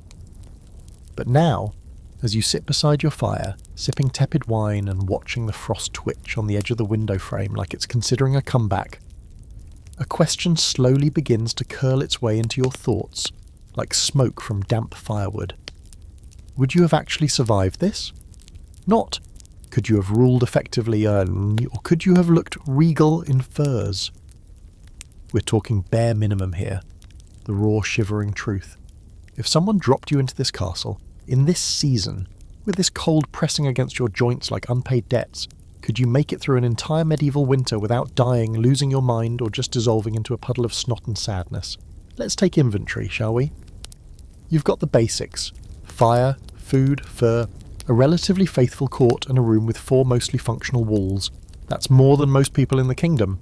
The peasants out there in their wattle and daub cottages, sleeping 2 feet from their goats, eating turnip gruel and praying for a mild frost, they don't have tapestries, they don't have bed hangings, they don't have someone to bring them wine infused with cloves and optimism. And yet, even with all the royal perks, you've come dangerously close to cracking. You've stared into the middle distance over a bowl of lukewarm stew more times than you'd like to admit.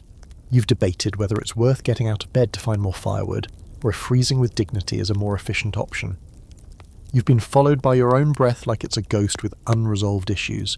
Yes, you've had the layers, the glorious, ridiculous layers. You've clomped through the hallways like a velvet-clad yak.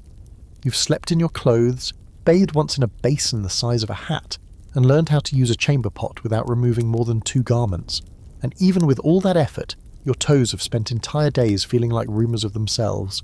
You've had warm meals, too many, if your cloak buckles are any indication. You've survived on heavy stews and thick pies and those weirdly aggressive sausages that show up at every winter banquet. You've drank enough mulled wine to be legally flammable, and still you caught the castle plague. Because someone always does, and the only thing more reliable than winter itself is the coughing that echoes down the corridors like a choir of the unwell. So again, could you survive? Well, you have, barely. But let's zoom out. Let's pretend you weren't royalty. No crown, no canopy bed, no chamber crillin fussing over how many feet from the fire your slippers should be warmed. Would you still make it? That's where things get grim. Because the average medieval person didn't have triple thick wool socks or dog-powered foot insulation. They didn't have 2 fireplaces per chamber or servants bringing hot stones wrapped in linen. They didn't even have bed hangings. They had families. Big ones. All huddled together in one room, sharing warmth, coughing in harmony. Survival wasn't about comfort, it was about density, proximity, body heat as currency. The poor stuffed straw in cracks, nailed rags over the windows, and slept with their clothes on, not because it was a clever tactic, but because they didn't have any other choice. And when someone in the family got sick, they prayed, or bled them, or lit candles and hoped the smell of tallow would scare the illness away. Meanwhile, the rich, like you, survived by sheer stubborn opulence. If something was cold, you threw money at it until it went away. You moved south, you built more fireplaces, you invented titles like Master of the Wardrobe, and gave someone the full-time job of keeping your undergarments warm. You installed footstools with tiny ovens inside. Yes, that was a real thing. There's an ongoing scholarly debate about how many nobles actually thrived in winter, or just tolerated it through sheer gritted teeth and roasted meat. Some argue that the invention of the 4-poster bed revolutionised cold weather survival. Others claim it was nothing more than a glorified curtain rod. And a few brave academics insist that nothing really changed until chimneys stopped being optional. Regardless, you're living proof that you can survive medieval winter. But it's no fairy tale. It's not snow-dusted turrets and candlelight banquets. It's cracked lips, frozen chamber pots, and dreams that smell like wood smoke and damp wool.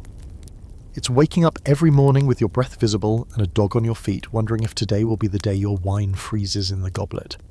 But it's also kind of beautiful, in that strange, uncomfortable way. The quiet, the firelight, the sense of earning your warmth. One hot stone, one heavy cloak, one mercifully warm meal at a time. You grow closer to your people, to your servants, even to your bed. The whole castle breathes together, slowly, carefully, trying not to let the cold see weakness. You look around your chamber now, the snow outside is falling gently. The fire crackles, the dog snores, your feet are wrapped in 2 layers of wool and possibly divine intervention. A servant leaves a warm cup of broth on your bedside table, bows, and disappears. And for the first time in months, you realise something strange.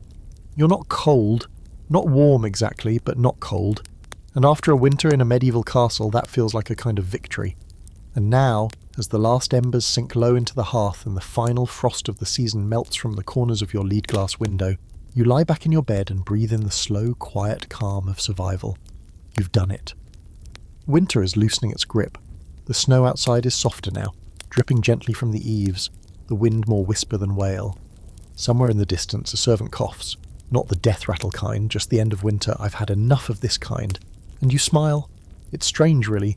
How time bends during winter in a medieval castle. The days are short, the nights are long, but somehow it all blurs into one long stretch of firelight and fur, of layered clothing and sour wine, of steaming broth and footsteps in the frost. You've counted icicles. You've memorised the sound of the wind through arrow slits. You've debated the merits of firewood types and become emotionally reliant on a warm stone and a sleepy dog. More than anything, though, you've learnt the true nature of power, not the kind found in crowns or ceremonies, but in adaptation. In knowing how to rest when you're cold, how to layer when you're tired, how to survive when the world outside your chamber is frozen, quiet, and utterly indifferent to your title. And maybe that's what keeps people going. Not comfort, but ritual. Not heat, but routine. The daily layering of garments, the slow drawing of curtains, the placement of your feet near the coals, the mug of posset placed exactly where it should be. These little gestures, repeated night after night, form the soft architecture of winter survival. They become as sacred as prayer, as intimate as breath. You shift now under the covers. The fire is low but steady. Your dog lifts his head, yawns, and resettles against your side. Tomorrow, perhaps, you'll go outside and feel the early spring air against your face.